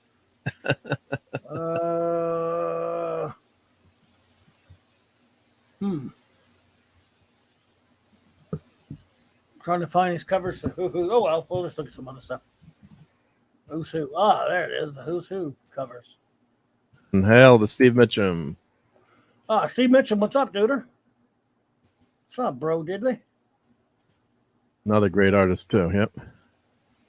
Yeah. Let's see. I'm trying to find one. Here's one. I love this cover. So we can find a big one of it. Sometimes you can find a big blow-up cover, and sometimes you can't. There we go. Good. Let's see here. All righty. There we go. I think I found it. Let's see. Okay, there we go. Yeah, I love this one. That's amazing, huh? Yeah. Who's who? Who's who in the DC Screwniverse? When there still was a DC universe. Yeah. Did you buy? I bought these. I bought these when they came out, but I didn't buy every one of them. I was just buying it when it had the characters I wanted in it. I think I bought them all for a while and then stopped because they went on for a while. Yeah, how many were there? Well, every letter of the alphabet has one, doesn't it? Yep. I'll I think someone will Google it and let us know. Yep. On Dark Shadow Logan saying, yeah, remember Toys R Us has a multi-pack of books. Yep. Yeah, I remember buying those. I think now people collect them. And if you leave them in the package, they're worth more money. I always open mine up to read them as a kid. But yeah, they must have been, secondhand books. Or I bought a bunch of old Star Wars books that way. Or they were, packed in those, 3-packs. So, yeah, that was a great way to get comics back in the day. Yep. Yeah. Well, I remember when, anyone remember Stuckies? No. Really?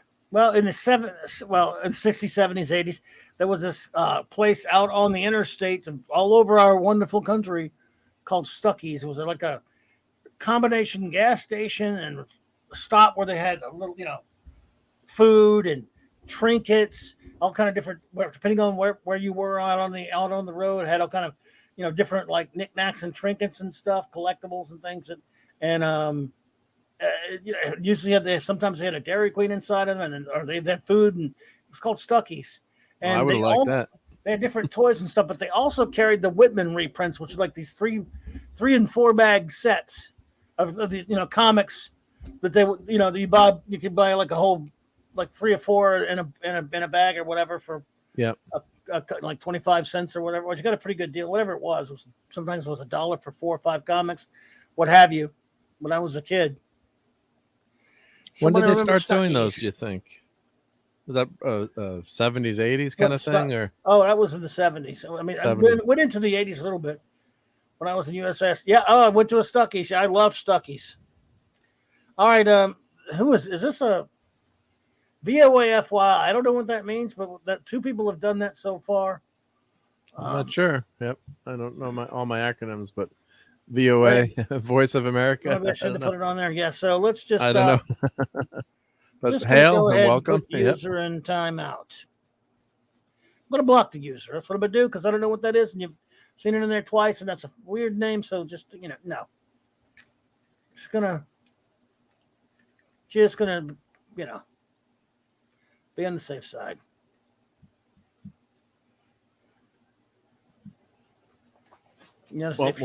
If Eric K is here, he'd let us know what that means, maybe. I already torched it.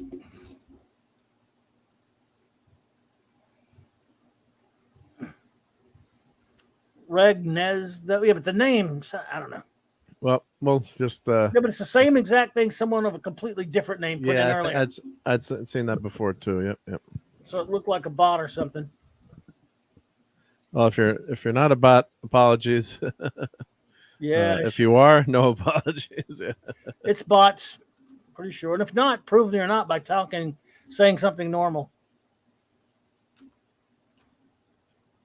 Well, again, I've seen it a couple of times there, Hungry. So, yeah, maybe, I don't know what else to do. Bots come in here. If you come in, and you just talk, but didn't say anything. So, anyway, well, yeah, we can name some of these characters on here. Someone said something they couldn't name them all. I can barely name half these characters. Darn. Glenzer, you got Batman of Earth 1 and Earth 2, of course, Batmite, Black Canary. You got the guy from Atari Force who I can't name. In the forum toward the bottom, Black Condor. You got Bizarro, Black Queen, Big Barda. Something tells me we're in the B somehow. Batlash. Yep. And let's see. We can cheat by looking at the index there, but that woman, Batgirl, yeah. But quite frankly, and like a different version of Black Canary. From there, I can't see this black. It's tough to see, but I see Blackhawk in the back there. It's kind of small. Is Dreamer in there? I'm reading the cover. It says Beautiful Dreamer. Yeah, Beautiful Dreamer at the bottom there. And I can't really see the rest because from where I am.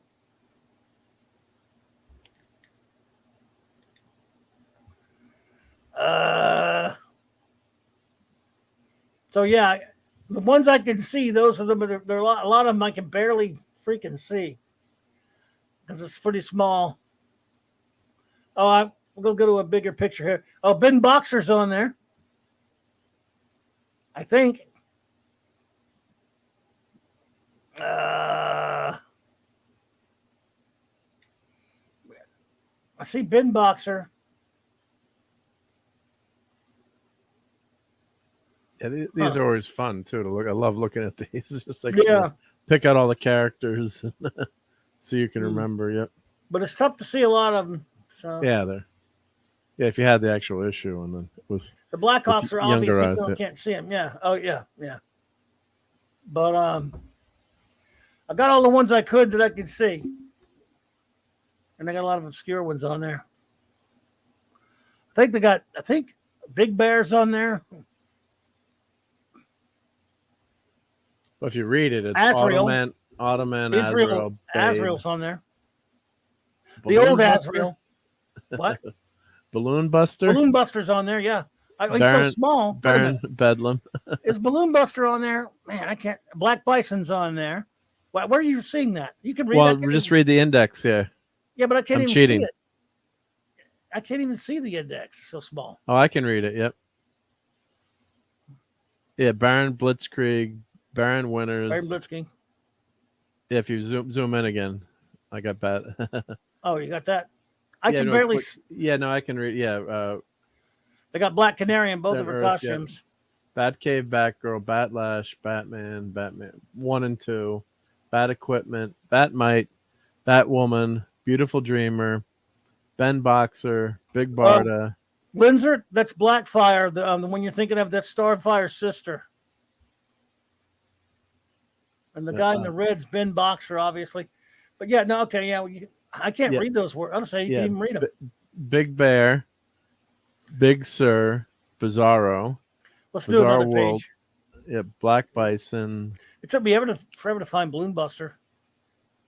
Blackbriar Thorn, Black Canary 1 and 2, Black Condor, Black Fire, Black Hand, Black Hawk, Black Hawks, and Black Hawk Plain / Island. I mean, that doesn't. I'm not saying maybe they're not all on the cover, but those are all the characters in that issue. So. Let's see.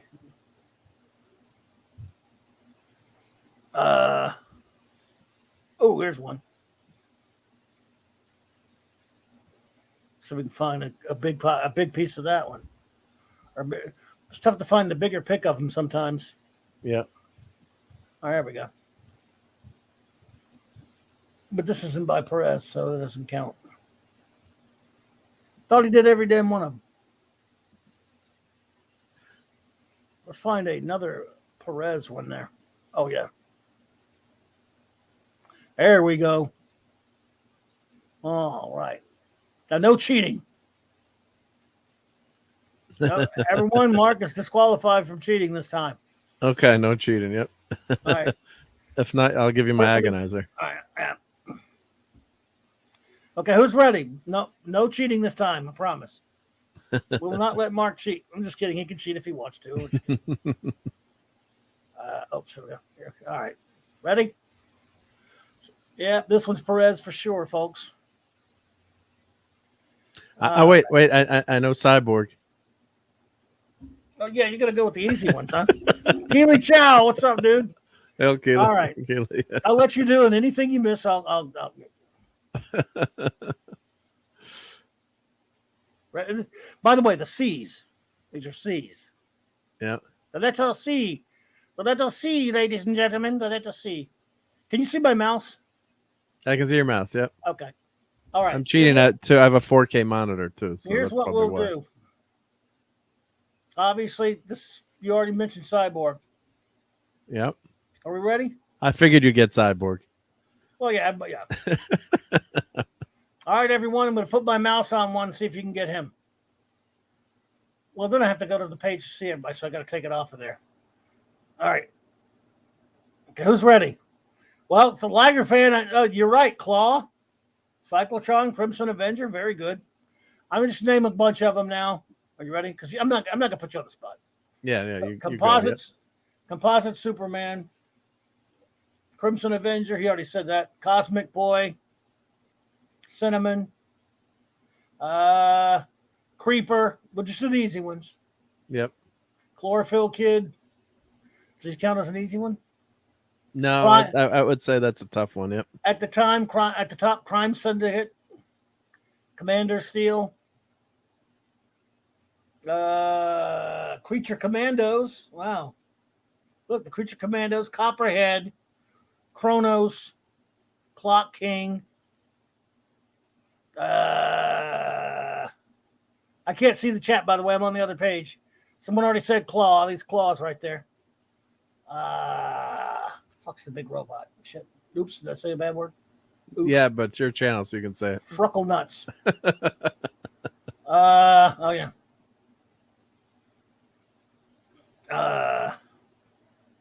Is that Croc? That's weird. Yeah, Croc. It became Killer Croc, but it's Croc. Right? Yeah. What is he under? That's a Killer Croc. Croc or Croc? Yep. Is it Ray Kroc? Yeah. Crime Doctor's on there. Holy crap. Colonel Future, Clue Master, Clayface. Look at all the Clayface. Yep. It's the clay That's at a the scary bottom. Clayface, yeah. Oh, so anyway, that was fun. Crazy Quilt is always a creepy Crazy. character. Yeah.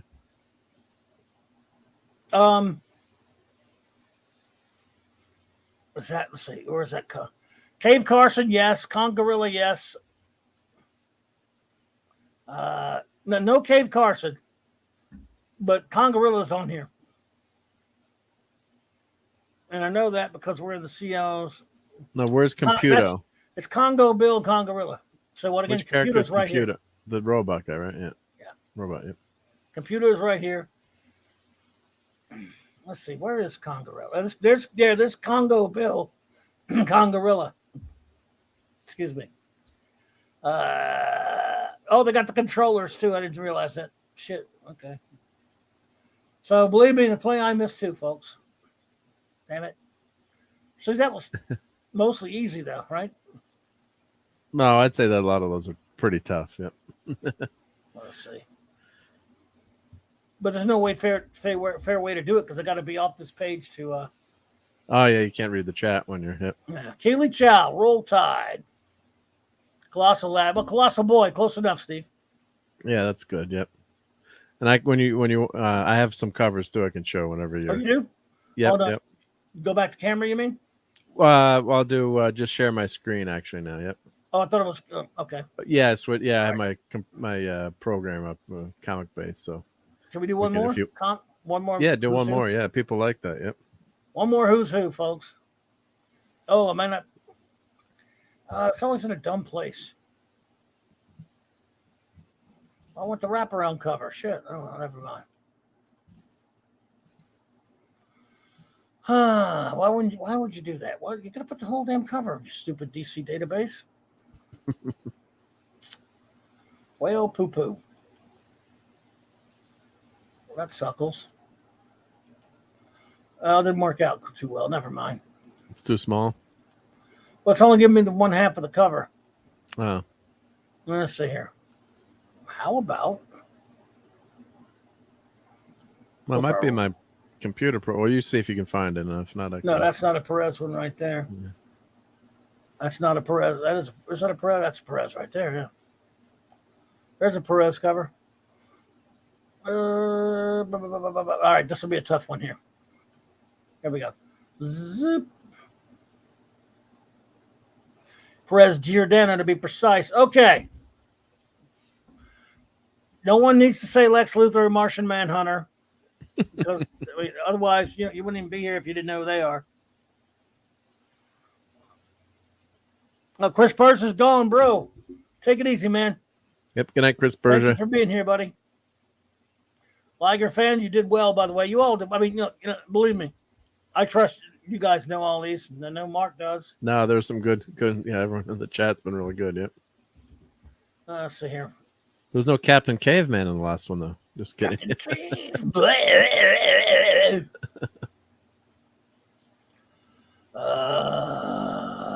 Marvel family's there. Manhunters. Manhunter again. Oh, you have your screen. We can't see your screen right now. Do you have? Alexander Luthor. What's up? Oh, we can't see. I'm not seeing your screen. So. Oh crap! Oh crap! Oh crap! I was cheating, folks, by accident. Cheating by being a dumbass. Oh, Sherry, are you running out? Sherry, Great to see you again, my No, I dear. think Thank she's you. just saying goodnight to. Oh, okay. I thought she said she was saying goodbye. I always misunderstood. Oh, maybe I think maybe she's saying goodnight to Chris Persia, but I could be wrong. Oh, okay. I thought you. Okay. Well, thank you. I didn't mean that. Oh no, maybe she. It's tough when you're on the show and then following the I'm chat never too. sure. So, Yeah. So if Sherry is going, then good night, Sherry. If you can hang out some more, that'd be great. Yep. Oh, go back to you were showing. You want to go back to the other screen? Yeah. There we go. Anyway, now this is when everyone knows. There's Luther, there's Man-Bat, there's Manhunter, there's the Manhunters, Madame Xanadu. This is too easy. Screw it. Let's go look at your covers. I'm done with these. Those aren't. I don't think those are easy, but yeah. I'm done with these. Yeah. Okay. So we got a cool Black Widow cover from Marvel Fanfare from '83. So it just went in the program. It just said, "Give me everything George Perez," and then it's going. It's giving falling me asleep, but she's okay. Okay, Sherry. We appreciate you. Good night. Good night. Yep. Yeah, these were pretty good. These Marvel Fanfare Black Widows. Yeah, those were good. Yeah, and then of course this is the FF issue that I was just showing. Yep, that I've signed. I've just flipped through, and then if you guys want to Marvel Fanfare, see a specific title, I can find it on this list. But yeah. So it's just going through, and unfortunately, some of these are not supersized. Now, that's a good cover right there. Oh, this is smallest. Yeah, some of them are big, some are little. Sorry, guys. Yeah. Damn it. Damn it. So, like, if I thought I refreshed these to show. If I right click, I don't want to do it with all these, but just say download cover, and it looks. What's cool about the program, if someone's uploaded a bigger cover, then they'll show that bigger cover. In the program, so it's user generated, which is nice. Yeah, see, that's the same size. So, but let's see. He did a lot of Action Comics. I'm trying to get to some of these that hopefully are bigger versions. There's a little bit Avengers. Oh, we're gonna remember that one. Yeah, Back from the Dead, Wonder Man. Yeah, like you said, he had a great run on Avengers. And what do you guys notice on here? No, who's missing from inside this A? Spider-Man. My eyes should are not off be should not be an Avenger. Hang on, I had to go. Okay, let me get back. Yeah, I cannot stand it when they put Spider-Man in the Avengers or any other group. Damn it. Yep. That's 2000, early 2000s drivel. That's Bendis and all that crap. Spidey doesn't belong with the Avengers. Yeah. Like I remember one time Spidey thought they might ask him to be an Avenger, or he was on, but they turned him down. Yep. Triathlon.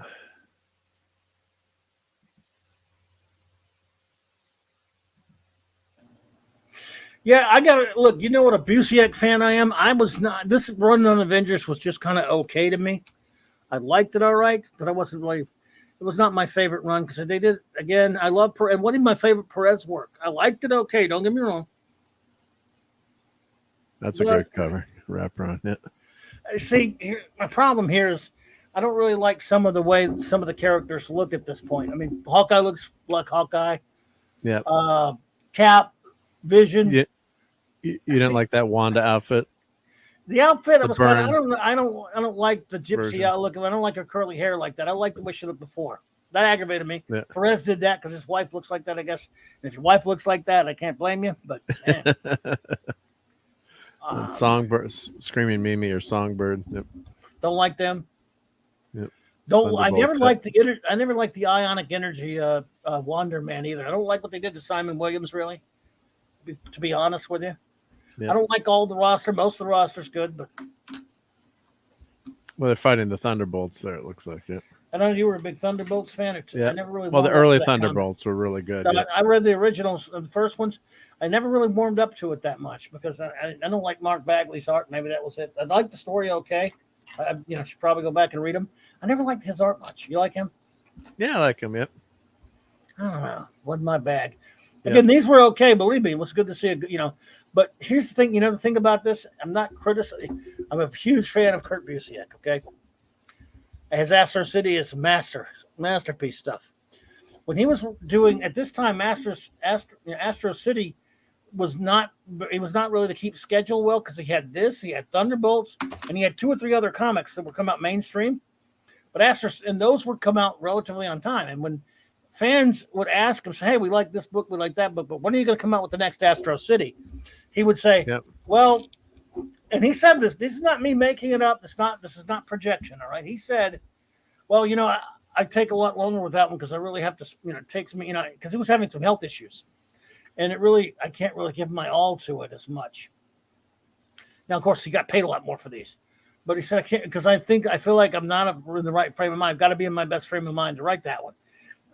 That translates to me as I could hack this other crap out with half my brain time on my back, but I gotta really care what the hell I'm doing when I do Astro City because it's my baby. Yep. Kind of, doesn't it sound like that to you? Kind of. Yeah, it does. Yeah, I mean, you want full effort too, but God bless him for being honest too, though, right? I mean, most a lot of people wouldn't admit that, right? Yeah, I mean, still, it was like, wow. But, and at that time, it was a comic that was a cut above anything else he or anyone else was doing. So I'm like, wow. Again, I love this stuff.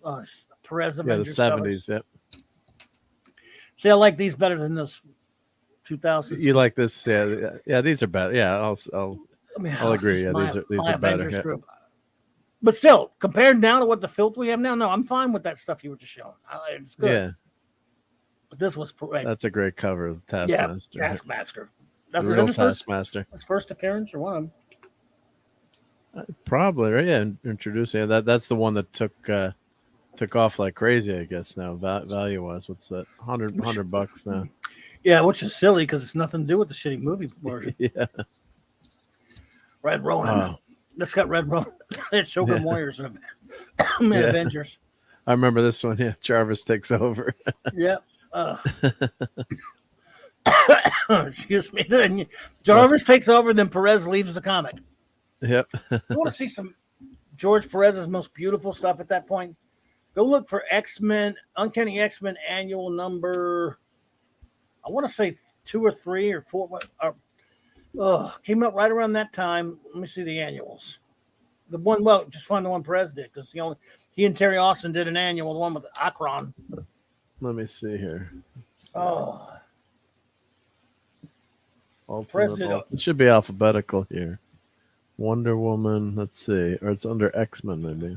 No, I think it was number 3, or maybe it was more than that. It was whatever was out at that time, early '80s. But that's true, Oliver. Oliver, you liked Spider-Man and His Amazing Friends, eh? I hear you. Yeah, that was a great show. Yep. I don't know. At the time, I was just of that age where it pissed me off because you had Spider-Man teaming up, hanging out. He should have been living with us. I don't know. I was critical of it like a teenager. Look who's here with us, folks. The wonderful RM First Officer RM Briggs. What's up? Hey, Raquel. Captain, Welcome. my captain. Hey. Chief engineer. How's it going, guys? Very good. Very good. Good to see you. Does this mean you're not going to join us tomorrow night for the clubhouse? I hope it doesn't.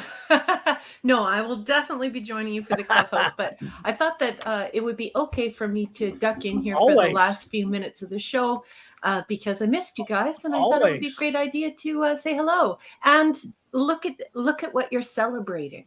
Isn't this marvelous that you would celebrate George Perez like this? This is such a beautiful thing to do, Mark and Clobby. I love this. Go back to the last Wonder Woman cover you did a couple back. Okay, yeah. The bigger one. Is that Dream Girl on the cover there? I know who's that. No. That's not Dream Girl. Let's see, where was I? I was randomly clicking. Well, it's wonderful to see. We're glad you joined us. It is so great to see you. Yeah, we're just we had Paulie on earlier, and we were just talking about we were just showing a bunch of Perez art and stuff, celebrating the man. Yeah. Ooh, You don't have to go back to it if you can't find it. Oh, that was well, it's in here. Just I was randomly. Nah, Clicking, don't worry about it. Just that's find all right, one. I mean, look, I got to be honest with you. This run was the most popular run she'll ever have as a comic. I didn't care much for Perez was writing it, but the art was fantastic. I mean, his artwork. I don't really like the story that much, but I am in the minority, folks. Most people really love that Perez Wonder Woman run. Dadman Walking, what's up, brother? Hey, Dadman Clan. Dadman Clan. Hey, Eric's here. Oh, yeah, Calvel's here. Oliver's here. Oh, yeah. Hey, That's everyone. a great cover. Well, I love that. I didn't like this comic, but I love the cover. Yeah, the art is so good. Oh, it's beautiful. Yeah, again, and we'll show some of that. We'll show Raquel some of this art I brought as well. Yeah, in a little bit, but yeah, this is that's too damn small. Some of these things, man. Yes, unfortunately, yeah. I'm fired. Yep. There we go. There's full size. Titans, yeah.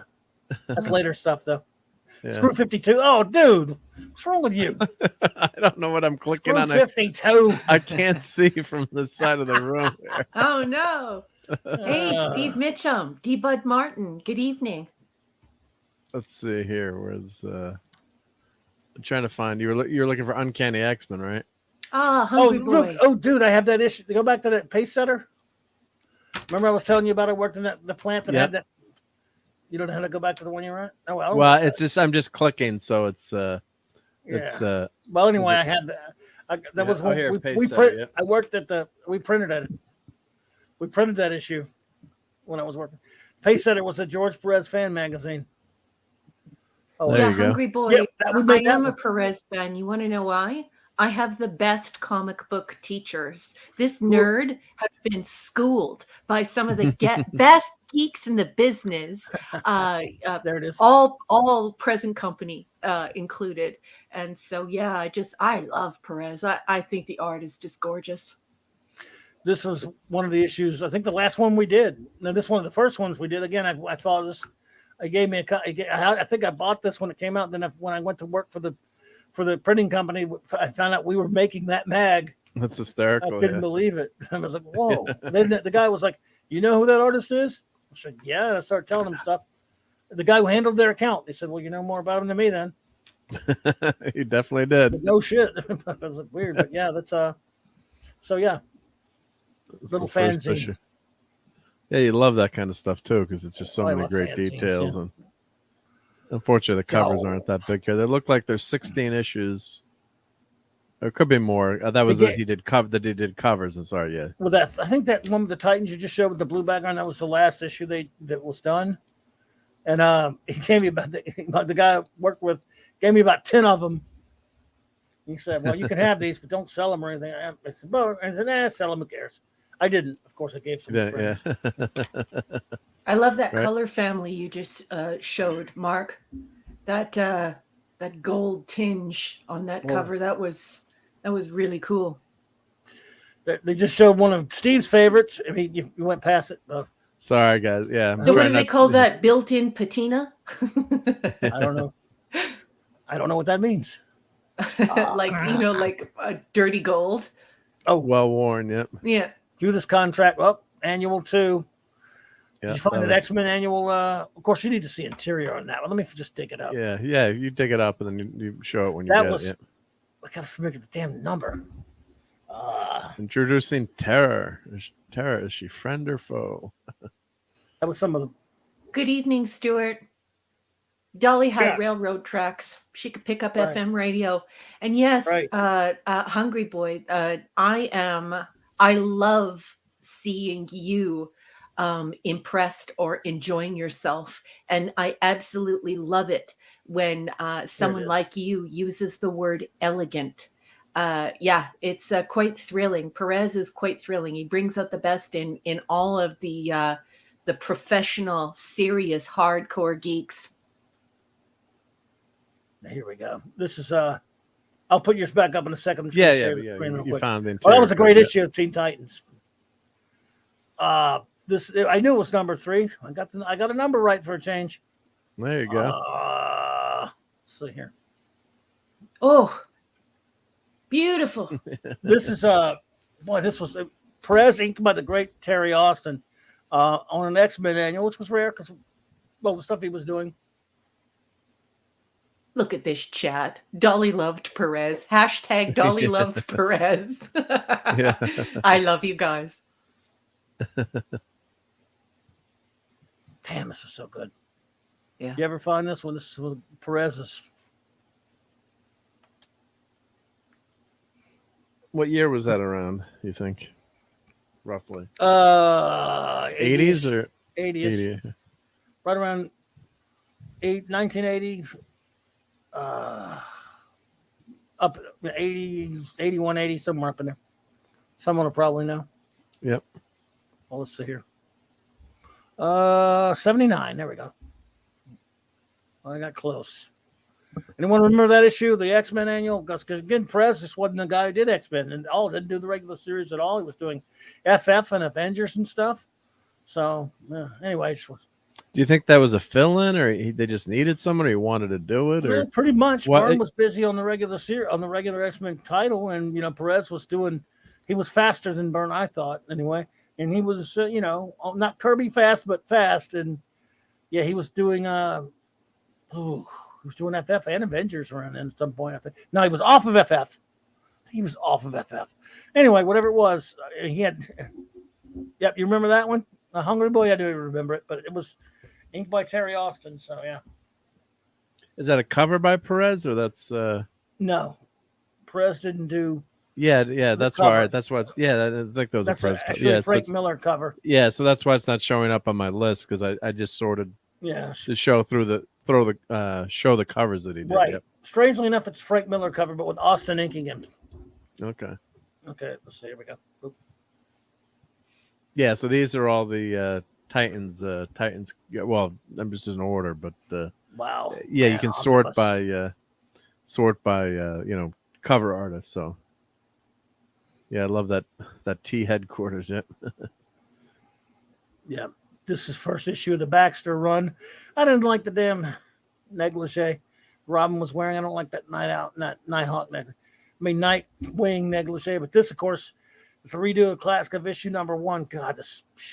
Yeah, it's a great cover. God, I love omnibus number 1. Mm-hmm. Yep. Perfect. And the real Star Sapphire. Great art. Yeah, it's just the layout is just so well done. Yeah, Where he pulls your eye there, and then yeah, I was just going to say, sorry to interrupt, Mark. Yeah, it's very inspirational. I like that what you said about layout, Mark. The layout is very special. Yes, he was amazing. yeah, because think of it, if you tried, a normal mortal would try to draw, like, I'm going to take, two characters, split their heads down the middle. We're going to have the Teen Titans going through. How's that going to work? I'm going to draw that. Yeah. And it works. Yeah. Teen Titans were around for a while, and then they lost in sale. The sales went down, and then when Perez moved from Marvel to DC, did Justice League for a while. I was so happy when he left Justice League. I was devastated, but he ends up on New Teen Titans, and like I say, that was just huge. I mean, it gave X-Men a run for its money. X-Men was the big cheese at that point. There's number 1 right there. Yep, this came out 11/180. God, I wish I'd gotten that signed by Perez. Yep. Oh yeah. That's a neat perspective, almost as if the artist is laying on the pavement or sitting on the pavement in front of them. It's a very neat perspective. Hey, Dark Shadow Logan is here. Yeah, he's been here. That's great. He says Perez brings motion, life, and heart to all of his work. I couldn't agree more. Yep. Stuart Mitchell, love your new Facebook backdrop. Thank you. Thank you so much. I forgot what it was now. Thank you. Dr. Light and the Fearsome Five. Yep. Boy, this comic was, we were just going nuts over this thing at the time. We're like, I can't believe it. This is so good. This is one of my probably my favorite issues, probably one of my favorite covers. Yeah. JLA versus the New Teen Titans. Yeah. Need we say more? No, you don't. No. We know they're going to get their arses kicked, of course. Yeah.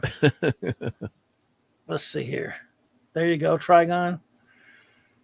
Oh, my goodness. Who would have thunk a Titans comic was going to be that big of a hit at the time? It was just right. Just never know. But it was Perez's art that did. Let's be honest. I mean, the stories were great too. It was a soap opera, of course, like all kid comics back then. But and it was good. People loved the stories. It was very much written similar. I always liked this cover. Similar to the writing that they did on X-Men. It was decent. Yeah, the version of the X-Men they were teens as well. You know, they are younger anyway. And that's a great cover right there. Yep.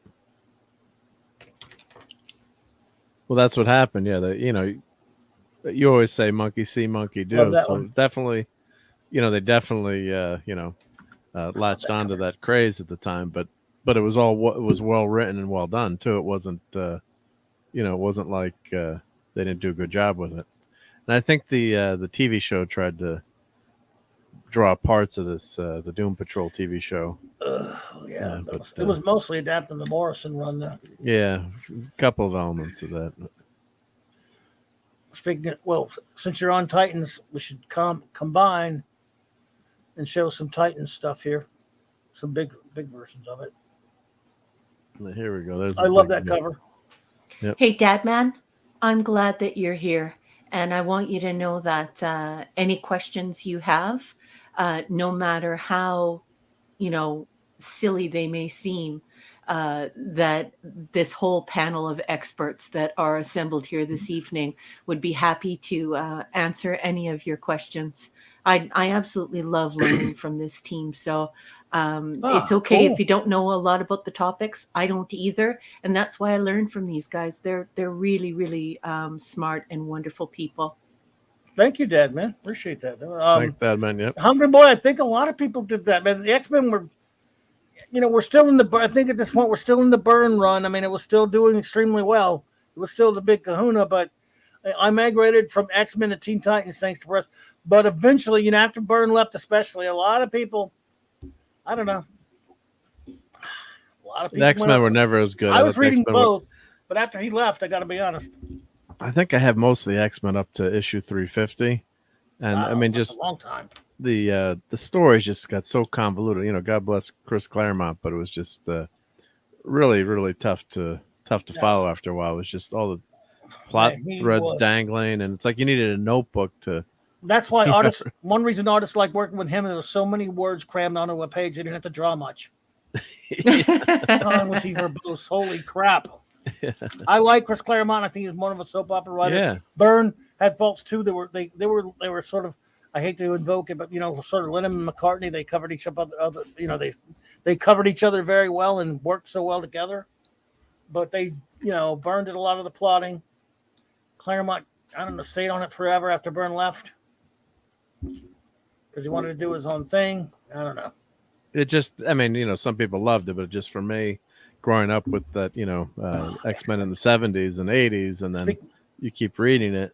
You want to say something about that one, or? Oh, all right. Steve Mitchum. Oh, well, that one I was just going to show you. Steve Mitchum. Well, we'll probably want to talk about that other one first. That one you just showed. Well, that one there. Yep. That was a wraparound crossover Batman. So show a big picture of it. Wow. Batman and the Outsiders. Nice. Yeah. That was cool. It was a crossover. But you showed who is Donna Troy. I think it was after that one or before. After this one. Let's see. So this is let's see here. Yeah, Kal-El. I totally agree. I'm just happy that so many experts assemble here and are willing to share their expertise and their knowledge with us. It's just marvelous. I've learned so much in such a short period of time. But this is what happens when Clobby is your captain. Oh no, they don't need me. You pass it, but that was the one Steve Mitchum loves. That comic. It's one of his favorite comics. But you passed it. There was one before this one. Who is Donna Troy? Okay, well, who is? Oh, sorry, that one. Yeah, that's her. That's his favorite. Whoa, what the was that? What was the deal? Is your popcorn is ready? What was that? The microwave? That wasn't me. That was me. I'm sorry. Oh, good. No, it's cool. It was just kind of it's funny because he said that one and then with a ding, like, yes. That timing was hilarious. You thought I was producing? Steve Mitchell, yeah, that's crazy. Steve Mitchell said, if I were going to buy a comic for Raquel, who is Donna Troy would be the one. That'd be Really? I certainly in terms of, because we don't know how much you'd be interested in the mainline superhero stuff, but as far as mainstream superhero classics go, that's the one he would recommend. Apparently, so. Very nice. Well, I will consider that and keep my eyes peeled, as they say. Well, I do have that issue. It's only been 40 years since I've read it, but it was good. I mean, yeah, I don't remember. It's been, yeah. I read this in 1984. I'll probably go to Comicology and get it for $2 and read it again now, just because he's got makes me want to go back and read it again. Because I don't have a reprint of it somewhere. I don't have the original anymore. I know that. But he said basically, what did he say? It's all character and story arc, very emotional, no supervillains, not a punch thrown, but very emotional. It sets up. It spoke to him. Yeah. He's not the only one. It's one of the most acclaimed comics of that time. Yeah.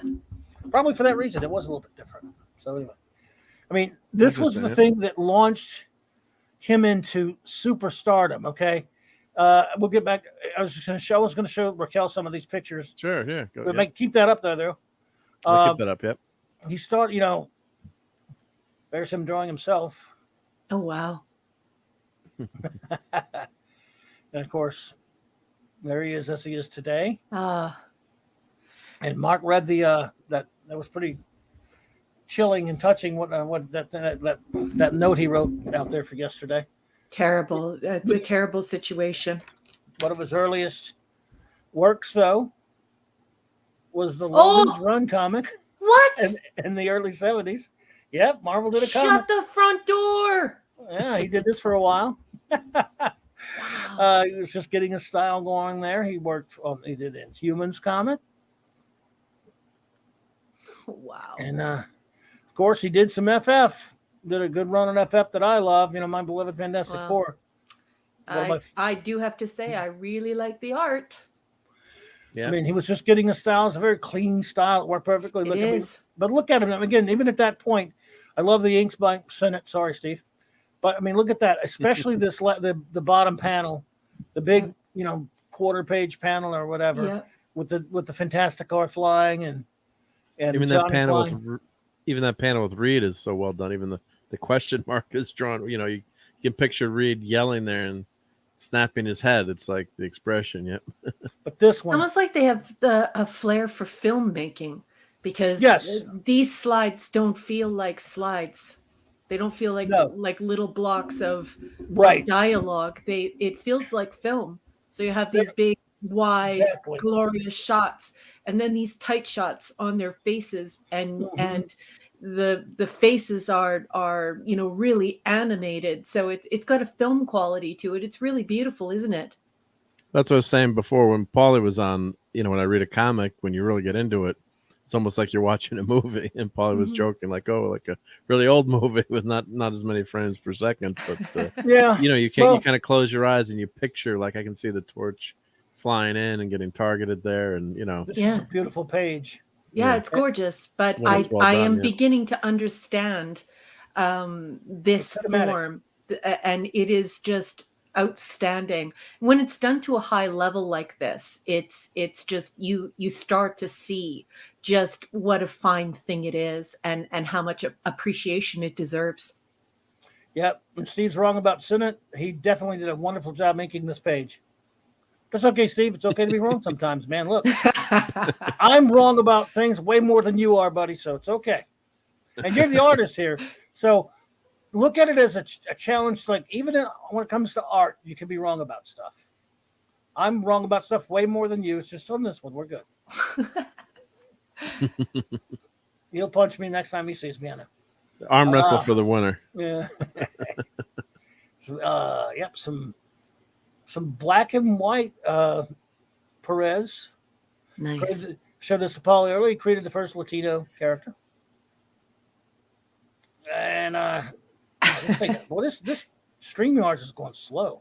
Steve Mitchum says Sinnott obviously hypnotized Clobby. Yeah, he's respected by all the professionals in the business who love him. But one guy decides he doesn't like him and he's bad. Sorry, dude. You're just way outgunned. Ask any professional who knows comics and worked in the business who are artists. I'm not an artist, but ask any of them. They respect Joe Sinnott. Well, we got Hungry Boy here. He respects in it. I think, but anyway, here's some more Perez Avengers. Again, he's the master of the crowd scene. I love it. Look at these bodies. Just gorgeous. Yes, indeed. Where's Phantom Outsider? He was here. Phantom Outsider, where are you, buddy? See, I love Hopefully this. not in the Phantom Zone. This, to me, is just nice beautiful. I have this one. It's a fanzine. 2-in-1, yeah. 2-in-1. I love this. Here's a cover. There's a beautiful cover right here. Yeah, nice. The thing looks beautiful. One of my all-time He favorite always did a covers. great job. Oh, yeah. This one's nice. This is one of my all-time favorite covers right here. Yeah, he did do a great thing, yeah. Fantastic. And, of course, there's the posing for group photos. Beauty. Down in front. Tall people in the back. That was Beast down in front on that last one, right? Yeah, there's look at his mouth. Furry Beast. Not a furry though. He just happens to be furry because he started out.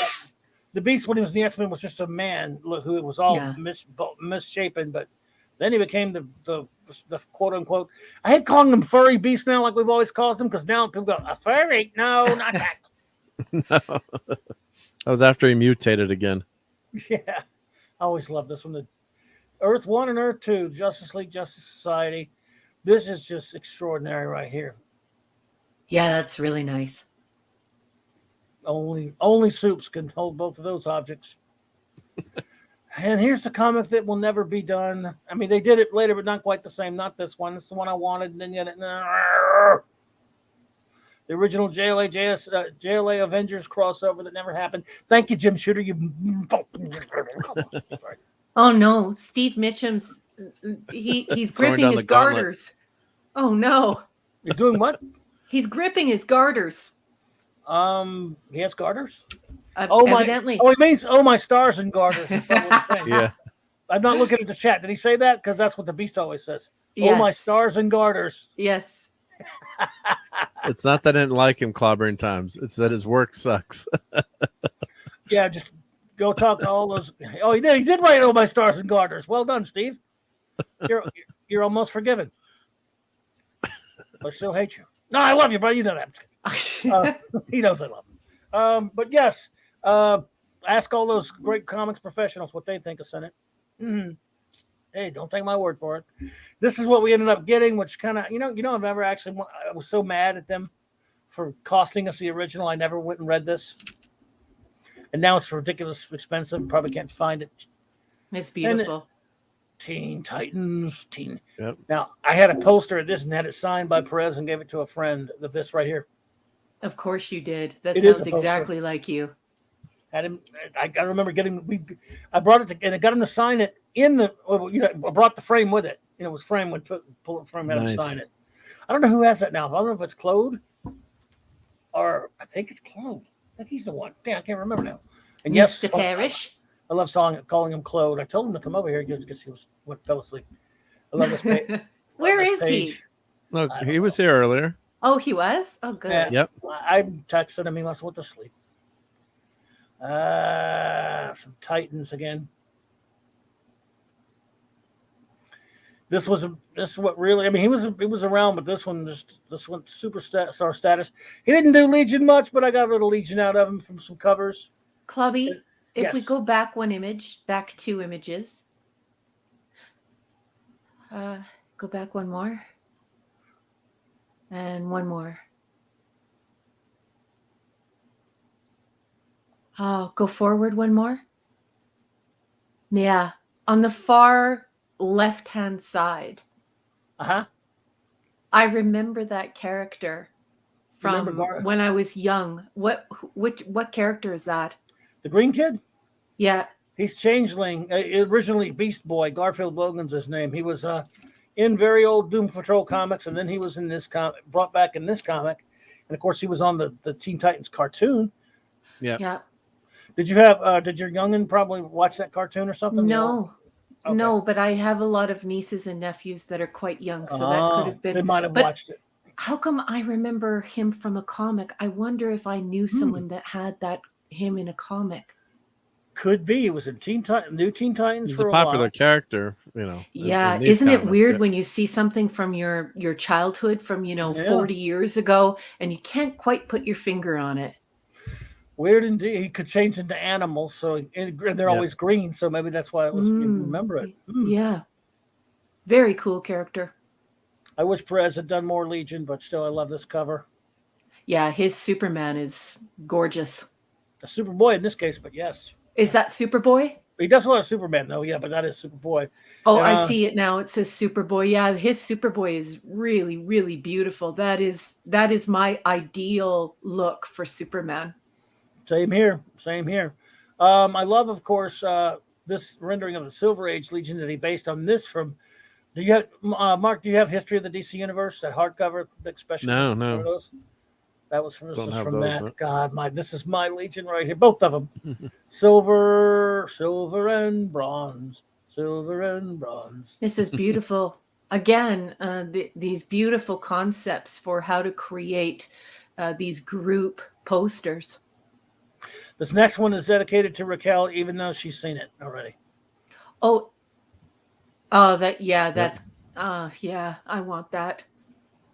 And you shall have it one day, we promise. Oh, wow. Yeah.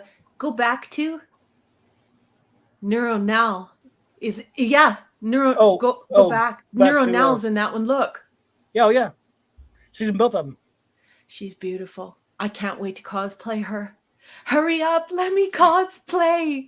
Stop canceling Gotta get out of Canada. Somehow, yeah. No. Can't wait to wear those boots. Can we just talk about how excited I am to wear those boots? Love those boots. When they were made for walking.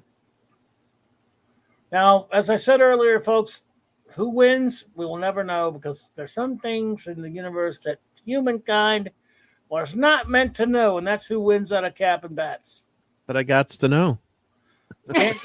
Too bad. You got to know, and you will never know. No one's ever going to know. No one can know. God doesn't know. And only Kirby could know, and he won't tell.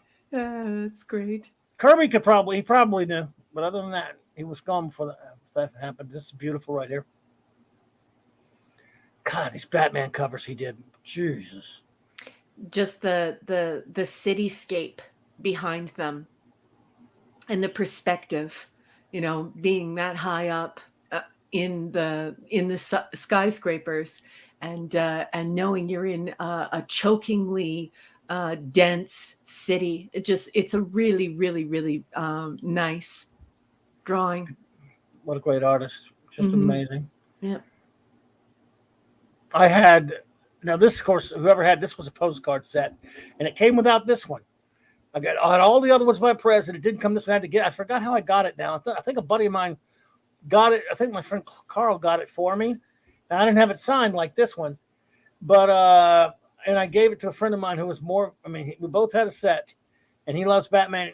Carlos. He's been on the show with me. I gave my copy of this to his because we couldn't get another one for his set, but I still love it. It's great stuff. Captain, I beg your pardon. I'm sorry to interrupt your thought, but our pal D. Bud Martin, he has to go to sleep, so he wants to say goodnight to everyone. Take it easy, brother, man of iron. Good night, D. Bud. Night, hon. Good to see you as always, buddy. And this was a good comic, but he probably shouldn't have done it with all the crap it caused. But it did give us this amazing layout right here. Yeah. Wow. Good. That's disturbing. In a good way, though. But yeah, he does a great Superman. Oh, his Superman, I don't know much. I mean, I'm just learning. It's like Hungry Boy was saying, that Star Trek cover was my first experience of learning about Perez. But I do know my Superman, and this Superman that he does is so beautiful. His Superman is perfect. Look at his Superman. His Superman is gorgeous, and the proportions, every muscle. Just the shape, everything. It's just, that is a perfect Superman, and his Superboy is perfect as well. Just gorgeous. Look at his hands. VOT FYI. This people keep coming in here. Is that a bot? It's got Olivia Boone, whoever that is. I already threw another bot out of here. I can't tell. I mean, well, we'll ask. Think I should. I could do we'll it. ask Eric K. I can do it from here, but I'm wondering. Eric K. would. Well, Eric K. Do you know what? Eric K. Is that a bot? Means? If you can let me know. Ask the mighty super wrench, the king of all wrenches. Yeah, well, I meant to ask him last time, but I told him. He'll let us know what VOT FYI means. This strange classic stuff right here. Yeah, that would have worked if you didn't. If you hadn't stopped me. That's a quote from Ghostbusters. Hey, everyone. Is that Captain Cockney? I bet it is. Or is that Canadian Spider-Man? Or is it Canadian Spider-Man? Who is it? Oh, Canadian Spider. No, not you, Canadian Spider. I'm talking about Olivia Boone. I know you're not a bot. Hey, honey. It says, no, it's not a bot. Well, Olivia Boone, someone keeps coming in and putting that in here. Yep. VOTFYI. You can tell us what it means, but you're not saying anything if you're just not. I mean, okie dokie. The king of all wrenches says no. Okay, not a bot. Fair enough. Who are you then? Or maybe it doesn't matter. We'll just let it not matter. How about that? You're fine. Well, the thing that I love about you, Clobby, is that it does matter to you because, a lot of people just let their chat roll on by. But you're like me. When you're in a room with people, you want to engage with them and have a conversation with them. And so I love that you're like that. Don't ever change. Oh, well, thank you. I just, everybody's welcome. It's just that when they come in and they keep doing that same thing. What is it?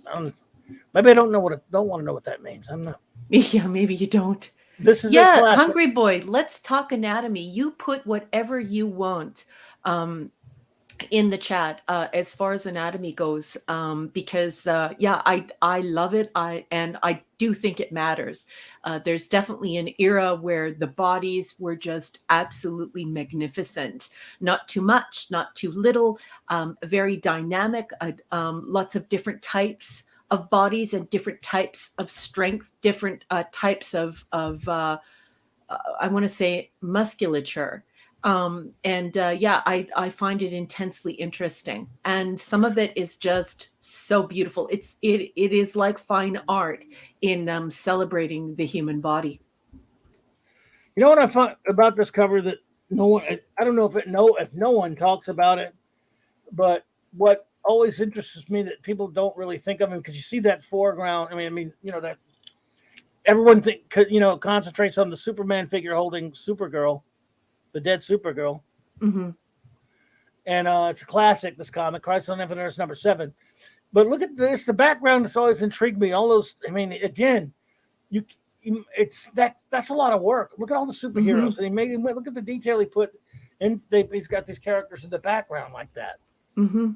It's like that. It's like that one way up in the skyscrapers where it's more than just a plain cityscape, and we see a lot of plain cityscapes in superhero-dom, but Perez takes it to a new level, that there's a real depth and consideration there where you focus in on that on the foreground, and then you realize how much work went into the background, and it sparks the imagination because there's just so much there.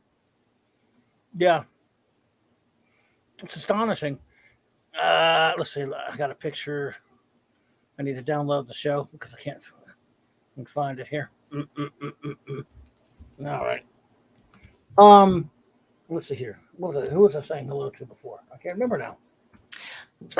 Captain Cockney stopped in, and he's like, no, that's Canadian Spider-Man. And of course, we already knew, but there's a delay in being able to populate those responses. So good evening to Canadian Spider-Man and Captain Cockney. Okay. Let's see here. Mark, let's see. I'll take this down and... where am I? Oh, sorry, everyone. This StreamYard's slow on my ass tonight. Hungry Boy, I totally agree. Hungry Boy says Perez made the city a character unto itself, Raquel. Yep. I totally agree. It's just absolutely beautiful, beautiful work. Great art. He did. There's one last thing I wanted to show while you're doing that, Mark. Sure. Yep. If you're trying to find something, yep. We'll just flip through some pictures and enjoy some great Perez covers. Some of them are kind of small to see, but that's why I'll flip through. Then we get to some bigger ones. You never know what you'll get. Yep. Used up all of my overlay space. Oh no. Well, that's something you do on the regular, though, because you like a really dynamic presentation. So don't worry, folks. He'll dump a few off and he'll put the new ones in. I got it. I think it worked. We'll see. Come on. What are you waiting so long for? Here we go. Okay. I just wanted to show you all. Ooh. I have this. Famous. Yeah. I have this on my wall that I've had for about, almost 20 years. It's Perez and Alex Ross. Mm-hmm. Crisis on Infinite Earths, which I have a lot of problems with, but I do love it. I have it framed on my wall. Okay, just to give you some sort of idea of the enormity of this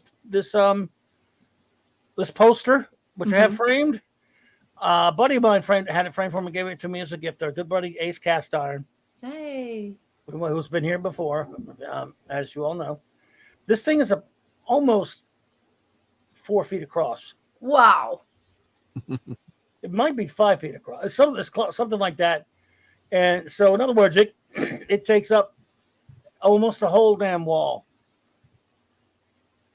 And this was, of course, the biggest. It's still the most famous crossover comics event ever, really. And streamlining. I don't think it streamlined the DC universe. I don't like what it did, but man, that 12 issues that Perez did the amazing art for it was incredible. And I, even with my qualms with the Crisis on Infinite Earth story itself, good God, look at that. I mean, it's just breathtaking. Perez and Alex Ross. I know it looks more like Alex Ross, but Perez did help him with it, did the pencils with it and stuff. So, anyway. Hungry Boy says Perez utterly respected women, and his women were beautiful, but not exploitation material. Not that cheesecake is bad. Laughing out loud. You know, Hungry Boy, you know my feeling on this. My feeling is that both are welcome.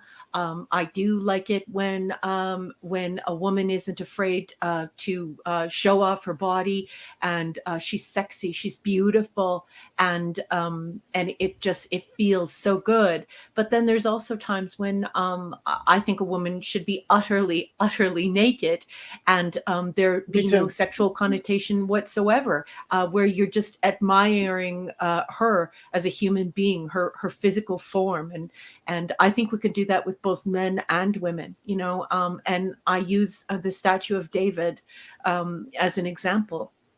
David is beautiful. I feel nothing sexual there, and of course he's very naked, but he's just, isn't it wonderful? Isn't the human body a marvel to behold? It's these machines that we live inside of. It's really mind blowing if you sit back and consider our lives as finite and very short and marvelous bodies, and even how we age is extraordinarily interesting to me. Indeed. Why are you showing these? Some of us modern stuff, but that's okay. It's still Perez. I'm just kidding. Canadian Spider-Man said that he stood for an hour looking at David. Yeah, isn't it just absolutely unbelievable that a fellow human being could look at a rock and create that and tear away the rock to reveal that. It's just, you know, it is an act of humanity, and it is an exemplification of humanity. And it's an astonishing process and a wonderful gobsmacking work of art. I totally agree with you, Canadian Spider-Man. Well, they had a replica of David in a country, I think in the Mideast, and they covered up. You can only see him from the top. There was a big controversy. Yeah. Like they only walk to the top part of the gallery to see him. So some of these we've seen before. So I think, you know, Perez, looking through, I'm not sure how many actual covers he did. Of course, it's a fraction of the interior artwork, but yeah. So yeah, I mean, come on. So we had about 1,100 titles, I think, were in this list of comic books that he had worked on, or about 1,200 comics all told. I like the one before this, not this one, before the last one. Let's see. Before this one. I'm just going in. That one, maybe? No. Yes. Oh my God! Look at this. Yeah. Come on! Look at the color. Look at just look at the composition. This is These are not comic book strips. These are works of art. Clearly, beautiful, beautiful works of art. Just absolutely stunning. And the way that he draws the human form is just, I love it. Look at the guy in the background. His name is Ultron, I think.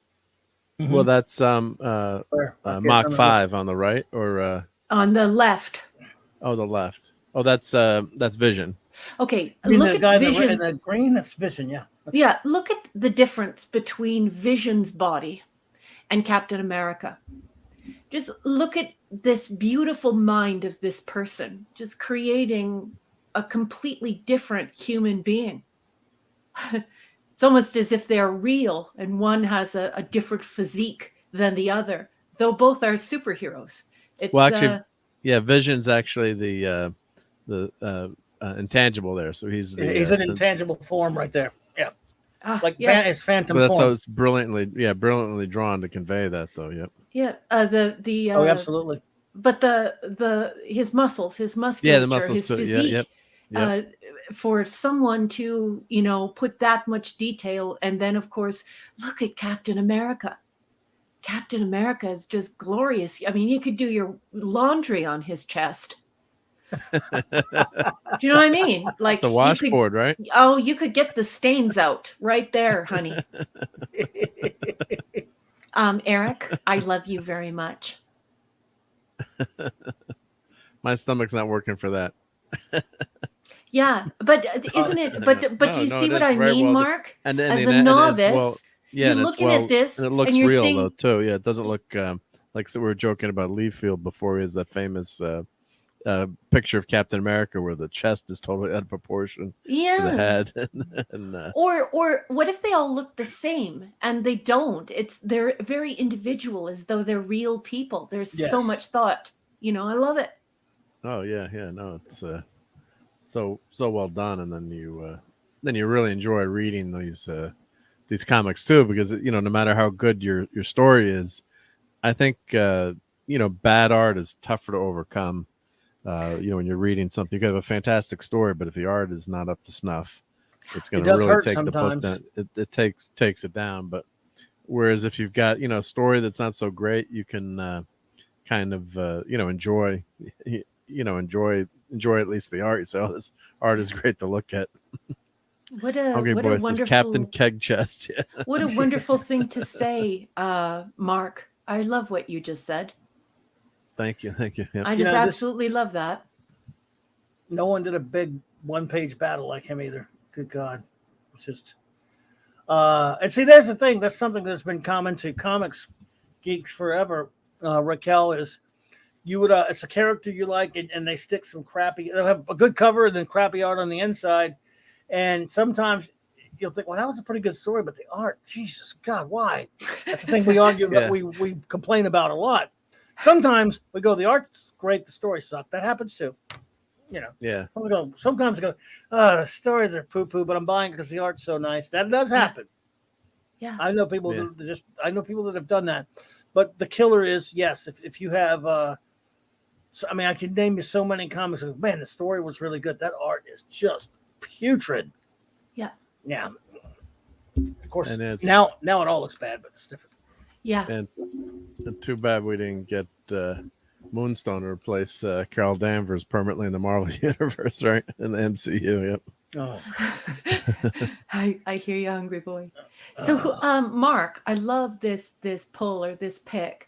Would you please tell me who that marvelous creature is on the right?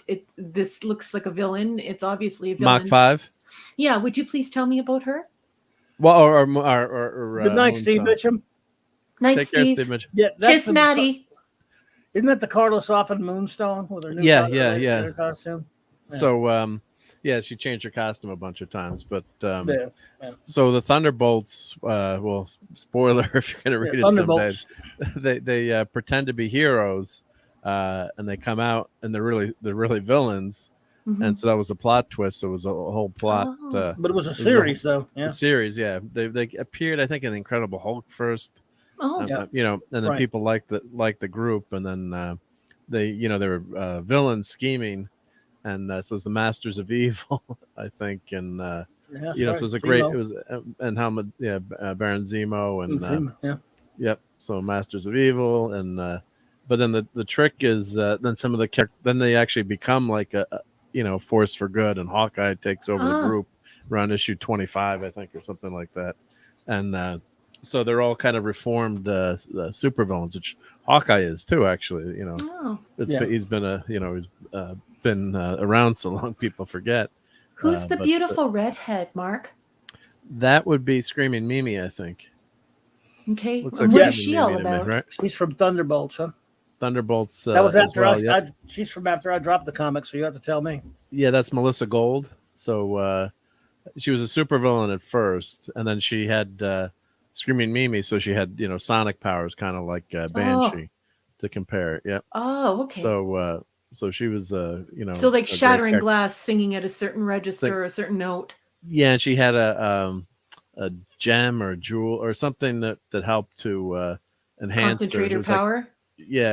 So I think it was like a bionic kind of power that she'd gotten. Yeah. Like originally to use her song / sonic power. But really deep character. The way it was written, it was all these books were really well written. So it was good, good fun series, and it was a nice twist when you found out what they're actually they're villains. So it was kind of a cool setup there. Yeah, kind of fooling everyone. So and then there was a big reveal when you found out who the characters were. So you think they're good guys, and then they reveal actually who they were with their old costumes and who they were. So it was I always recommend those early issues were a lot of fun. Yep.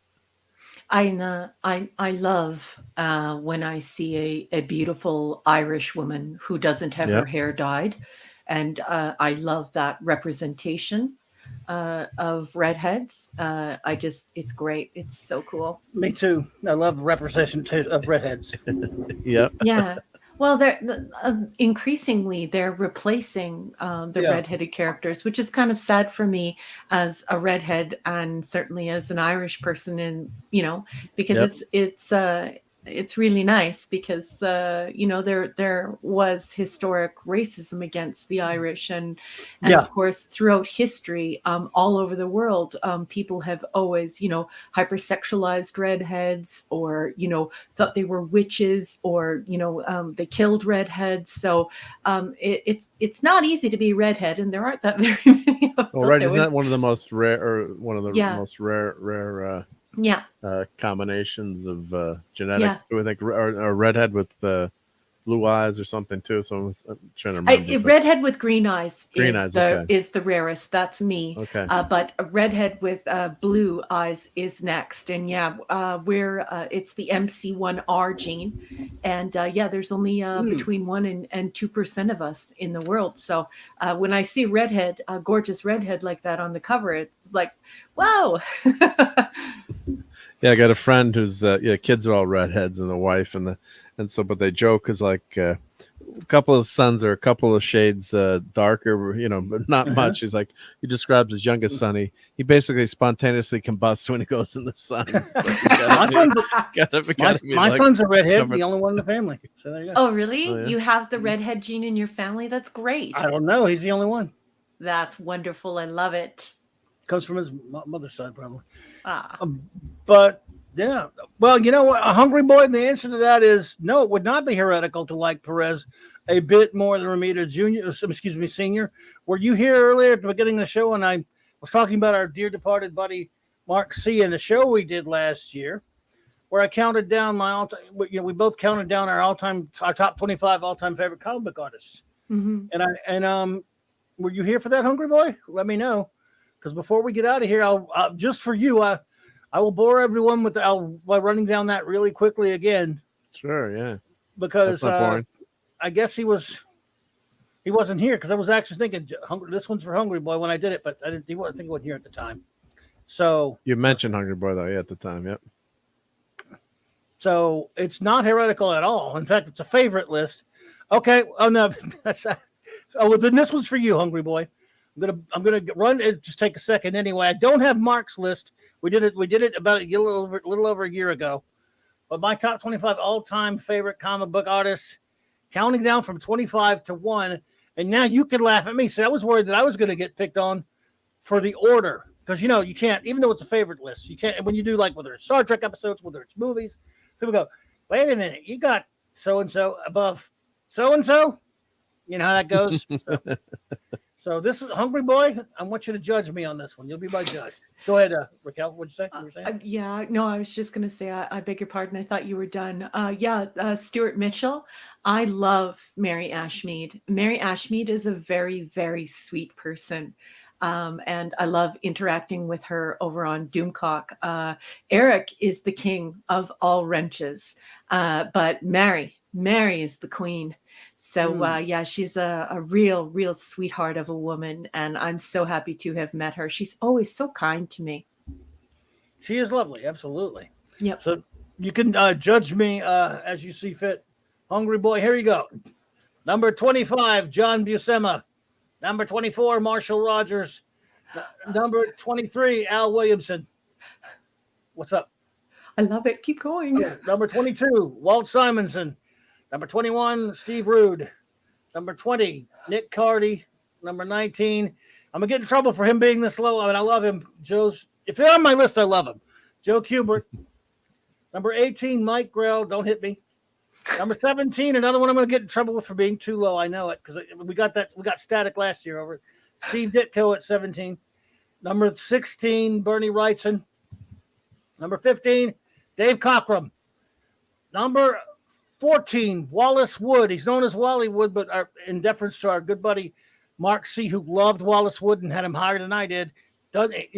We called him Wallace because Wally didn't like being called Wallace. Anyway, convoluted, and that wasn't even necessary. Number 13, I'm re-examining. Maybe he doesn't belong on the list at all. Alex Ross. Is he really a comic book artist? Sorry, Hungry Boy. Cover artist. No, he's done interiors, but he's a painter. But anyway, look at Wonder Woman. Look at how beautiful Wonder Woman is. Power Girl, she's not very pretty, although she has a nice rack. Perez. But Wonder Woman's gorgeous. Anyway, please continue, Clobby. I wish we had pictures of all these people. We did back then at the time. It was number 12, Jim Starlin. Number 11, Barry Windsor Smith. Number 10, we're in the top 10 now. Oh! Kurt Swan. Kurt Swan. Okay, this is for you, Hungry Boy. Number 9. Number 9. This is also for our great buddy Mark D. Mark D. He's here with us. Mark C., who I shocked the hell out of him with this one. Number 9, John Byrne. Oh, wow. Really? He couldn't believe Byrne was on the list at all, much less in my top 10. I can't believe John Byrne made it to your top 10. Well, he's a jerk off, but I love a lot of his art.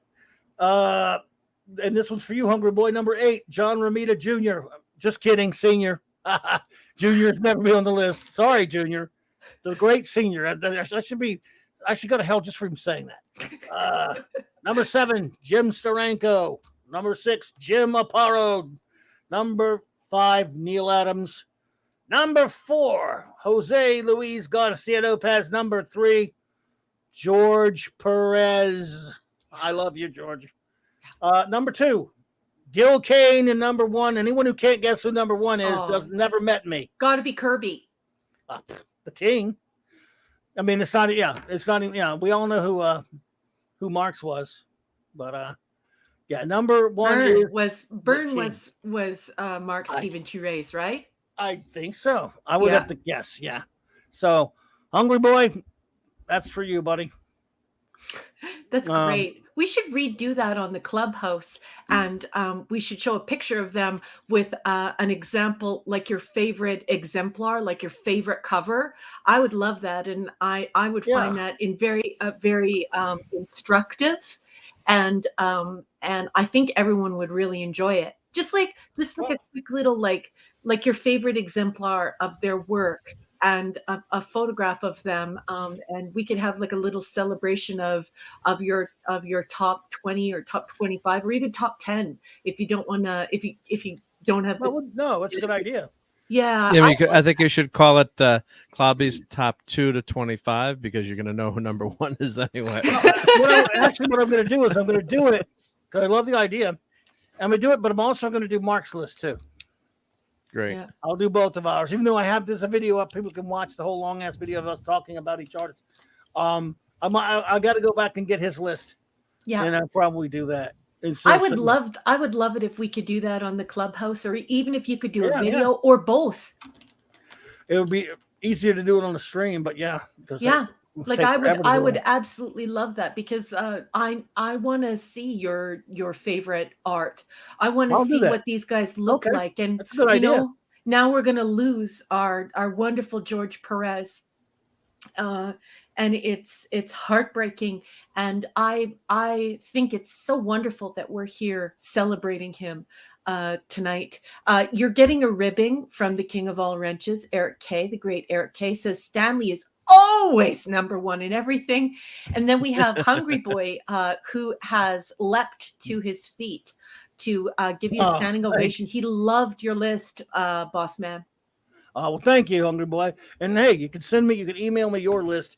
And I would love to see your list, Hungry Boy. I know you don't like to make a list because you don't like to, prioritize them, but it was brutal making that list. But in this case, it was the order that really had a problem with him. Like, I gotta have him so low. It was tough. Shouldn't really be able to put him over. But hey, that doesn't mean I love number 11 that much more than number 18, if you know what I mean. So, Hungry Boy, will you do me a favor? Would you please make a tentative list for like just, and you don't have to be held to it. Like, you're different tomorrow than you were yesterday. And a year from now, your list could be completely different just because you're at a different place. But wouldn't it be lovely if you could honor us by materializing in the chat? And when Clubby does his top 25, you could respond like you do on Saturday Night Star Trek, but instead of with a grade for Clobby's choice, your own for that slot. And you don't have, like Clobby said, you don't have to be beholden to that number. That's just the number for today. So I would love it if you kept your list a secret from the boss man, and do it in the chat. I will be here, and I am looking forward. If you feel like it, buddy. Yes, only if you feel like it. Yeah, but it would be interesting to see that. Yeah, absolutely. So before we get out of here, I was gonna go ahead. show you. I had a new video out today, another enabling video. So I kind of hate to show you this, but if anyone wants to watch the video and drop a like, that would be nice. But just to give you a quick view of what's going to be on sale at 11 a.m. Central Time, I believe. So it's mondoshop.com. Oh. So this is the enabling segment. So they're going to have a poster of this frame from the Mighty Thor, What Galactus Knows, by I don't know who that artist is. Let's see. Can someone help me out? I think it's John Byrne. Yeah, right. Who he is. So that's going to be, there's going to be 150 of those, 24 by 36 poster, art by Kirby and Coletta. Who didn't erase anything on that one, I guess, but because really, Coletta didn't always destroy Kirby. Yeah. And then this one is going to go on sale tomorrow as well. Oh, 150 limited edition. What are you doing to me? Clobby loves this one. I know, because I've seen him. Like, I've seen it in his stuff. I have this when I sold my collection. This is the only issue I kept because it's number 51, and I had Jack sign this page. What are you doing to me? Why are you doing this? This is the enabling segment, so I'm sorry. That's what this isn't enabling. This is torture. Torture. Sorry. Why? But I have to let you guys know. I mean, but I got to know. I got to know. Yep. So this is on sale tomorrow, Mondo Shop. And when I posted my video, I told everyone the wrong time, so so I could get a shot at this. There's only 150 of them, so that's oh wow. So a lot of these Mondo does a lot of great. What are these again? Are these? So that one's only $50. I'm sorry. These are it's $50. Yep. So it's $50, but the trick is actually getting online early and buying it. So it's screen printed. What is the deal? What is it exactly? Screen printing. It's just like a picture, like a. It's it's 24 by 36 poster. Oh, that's huge. So it's huge. Yes, it's gonna be gorgeous. Yep. Oh my God! Really? They do custom print work. Man, so they do. Stuff. I've got a bunch of. I've been buying Mondo posters for a while, and they're really. That's probably nice, the greatest. That's one of the top 4 or 5 all-time greatest comic book splash pages in the history of everything. If I sent you the money over the the PayPal like I have before, Mark, would you please buy that for me? No. We can talk later. He's not we got to talk without him listening. Yeah. Well, no, I don't even care if he's listening. I just want to get that done. Do you know what I mean? Can we do that? Do that. You have to force him because he's like me. First of all, he won't accept gifts. And then once he receives gifts, he feels awkward. It doesn't know how to say thanks, but it doesn't come from a bad place. It comes from a place of love and respect and humbleness. So I love him and I get it. I just don't really care how he feels about it. Let's get him this. Okay? How about for Christmas? Oh, yeah. Wow. Yeah. Right. Okay. We need to talk after and I can send you the money over PayPal. If it's possible, if we're in line, I would like to get this for Clobby for Christmas, please. Sure. Well, but it's not possible. That can be enabled. Yeah, and it's a bit of cash, but I can do it, and I'll send it in American, and we got to get it done because you know what? It will make me happy to know that is hanging in his house. It's gorgeous and it's an image he loves, and I know it is because I've seen him produce that image at least, I don't know, maybe 4 or 5 times. He's got to have it. This is something that gotta have. Also, I've actually don't like it. I've decided I don't really actually like it anymore. I was lying all this time. Liar pants. Clobby, you've never lied before. You're a terrible liar. Also, the chat, just for everyone in the chat, these are the Steves I know. These are the Steves I know. These are the Steves I know. These are the Steves I know. But if I say I'm lying, then how do you know I'm not lying about that? Or if I say I'm lying, then that means I could be lying about lying. I mean, I can't. Now I'll work it out later. No, like if something you like can't that. Get it by me. You're my Star Trek soulmate. You're my friend in real life. I love you very much. But I know when you're lying like a rug. You're a terrible liar. Because you want to know why? Because you never do it. You have no practice, so you're screwed. I love you. I hate that thing. It's horrible. It's the worst. And this is the last one. I was thinking of Eric K. This is Silver Surfer #1. It's a panel from. This is. How do you say Buscema or Buscema? Buscema. The great John Buscema. Yep. Buscema. Oh my God, that's for #1. Yep. So that's also 50 of them.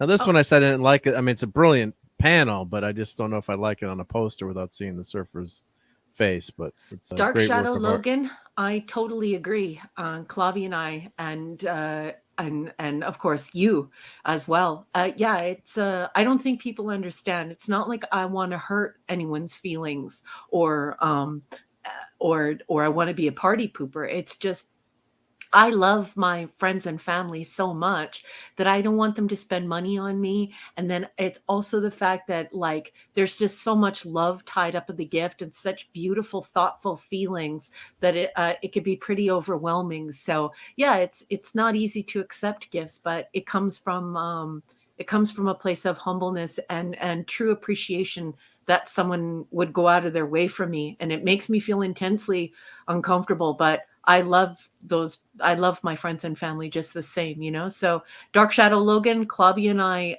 totally feel you. We totally know how you feel. Sucks, but you know. Yeah. That's Look, the Marvel Doctor Doom tiki mug is even more expensive. Yeah. So. What in the hell is that? That's Purple Valkyrie. That's a tiki mug. Yep. Yeah. How much is that? $60. It actually looks pretty cool there. What in the holy hell is a mug? Someone's got to get that for purple. Wow. I would if I could. And don't show her that because she tried to get it for one of us knowing her. I'd love for her to have that. That would, if I could, I would give that to purple. That's crazy. Yeah. So you do all these great posters, and that man thing is pretty cool. Yeah. So they're all limited edition runs of posters. So, depending, I'll go through it. Hopefully these are all. You're safe. Terrible. Yeah, what is wrong with you? Why are you so evil? He's terrible. He's a terrible, terrible person. Yep. I mean, obviously we love him, and he's a wonderful person. He's a great dad and a wonderful person. He's actually in his a monster. What he is. Loving, caring, upstanding citizen, totally wonderful human being, dad and husband. Monsters. More upstanding, the more monsters. Look, he's the cartoon Godzilla animated. Look, they got the animated one. Jesus Christ. Yeah. Look at what you're doing, Hungry Boy. Hungry Boy's like, oh, I want that. You're a terrible person, Mark. Sorry, guys. Yeah. Oh, look at this creature from the Black Lagoon. Oh, that's gorgeous. Oh, wow. Silver screen variant. Oh. How big is that? Wow. How big is it? Yeah, hun. It's 1/6 scale. 1/6. Yep. 1/6 would be how high? How many feet? About 8. Well, no, 8 inches. Probably about 8 inches. 6 to 8 inches. Oh wow! I want a full-size creature from the Black Lagoon. Well, you're laughing, but that's awesome. That's one of my favorite all-time movies and creatures. So yeah, I have a really nice action. That's why I was laughing. I have a really nice action figure of this. Yep. Well, I love animatronics, and I have a Wolfman, and I have a Area 51 alien, both fully animatronic, and obviously I have all my Halloween animatronics on top of that. But I do have to tell you right now, the creature from the Black Lagoon would 100% be in my office instead of Ver, my Area 51 alien, who is I think 6'2" or 6'3". But they need to make a big creature from the Black Lagoon. The Gill He's Man. Beautiful, Mark. That's a great figure. Yeah, that's so well done. Yeah. So 185 smackerels. Too rich for my blood. Yeah, it's one of my favorite figures. Yep. My goodness. And then and a lot of these things are limited edition too. So it's like if you really like it, you got to buy it. So it's not. They're not for sale for long usually. So yeah, look at Catwoman. I have nothing to say to you about that because I did not pull the Triggs Briggs on the communicator, and you did, and now you have a brass cover, and I don't. Oh, yep. So your little philosophy, I would never, ever, ever criticize it, ever. Thank you. Look at this Iron Giant. Oh. I got a 3D printed Iron Giant, but yeah. I have to still watch that. Steve Mitchum wants me to watch that. Yep. Oh yeah. You should. Yeah, I have to do that. I told him I would. I need to. I just have so much stuff to watch, but yeah, I need to do that for Steve. Wow. Yeah. Well, I'll tell you what, folks. Before Mark costs anyone, more trouble and more money. Like, look how cool this is. This is Wolverine. MS3K treatment of Revenge of the Creature with the Gill. Oh yeah, love it. I love MS3K. Love him. No, I mean, this is killing me. This is the Wolverine in the box lying down. Oh yeah, someone brought about that. That's pretty cool. I'm not much of a Wolveriner, to be honest. I like that costume. Oh, really? Have Kleenex ready? Okay, Hungry Boy. I trust your opinions. So I will definitely watch it, and I will have some Kleenex nearby. So it is quite good. Then it's really intelligent, and it's going to move me. So I'm very excited. Thank you, Hungry Boy. I love that movie. and I love that.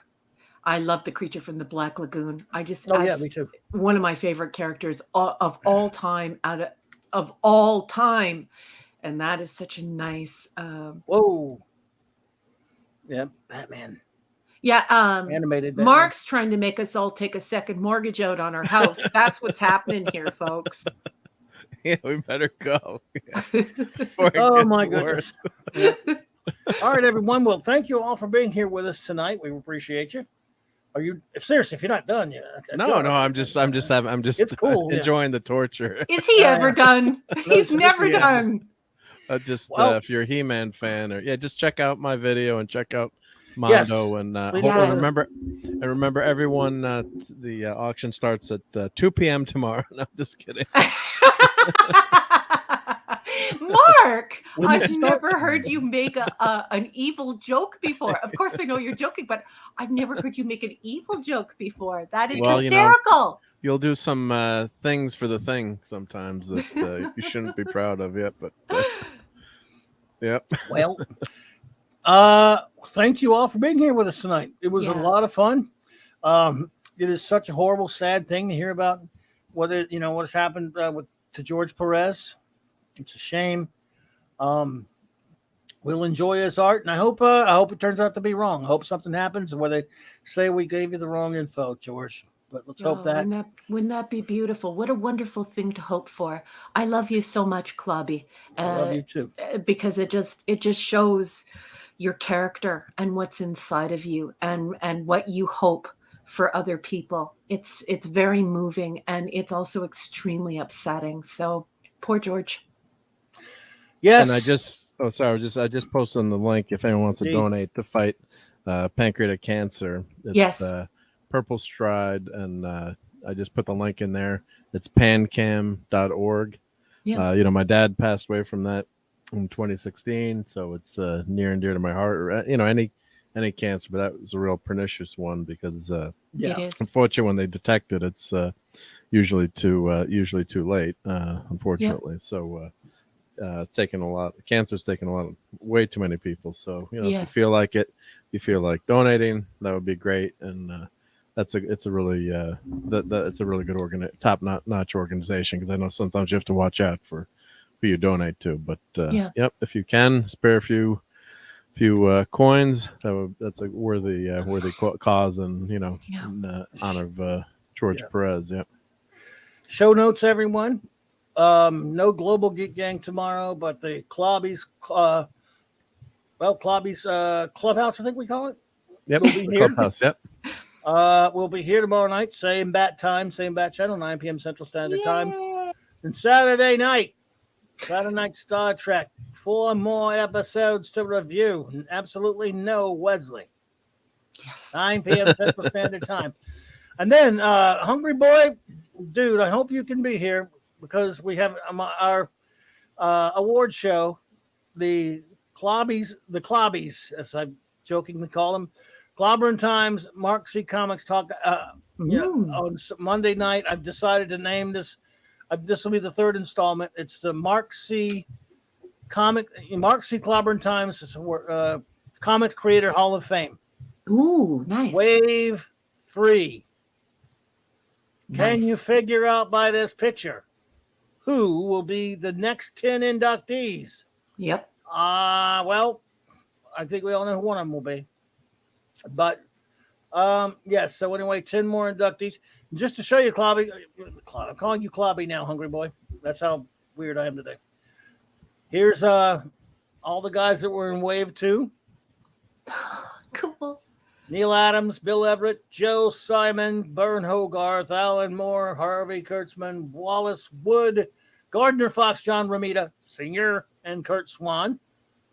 And this is a tinier picture, so I don't know if you can see it. The Pantheon of 10, which was the first one. I did this back in February. Yeah. I need to make a bigger one of this, damn it. But anyway. Yep. You can see who made that one. The King of Comics, Jack Kirby. Yes. Alex Raymond, Steve Ditko, Gil Kane, Jerry Siegel, Joe Shuster, Bill Finger, Will Eisner, Julius Schwartz, and Joe Kubert. Nice. So that's the first one. So again, who will be in wave 3? The mystery. The suspense is building. Oh my God, I can't stand it anymore. Maybe that's overtime. So thank you so much, everyone.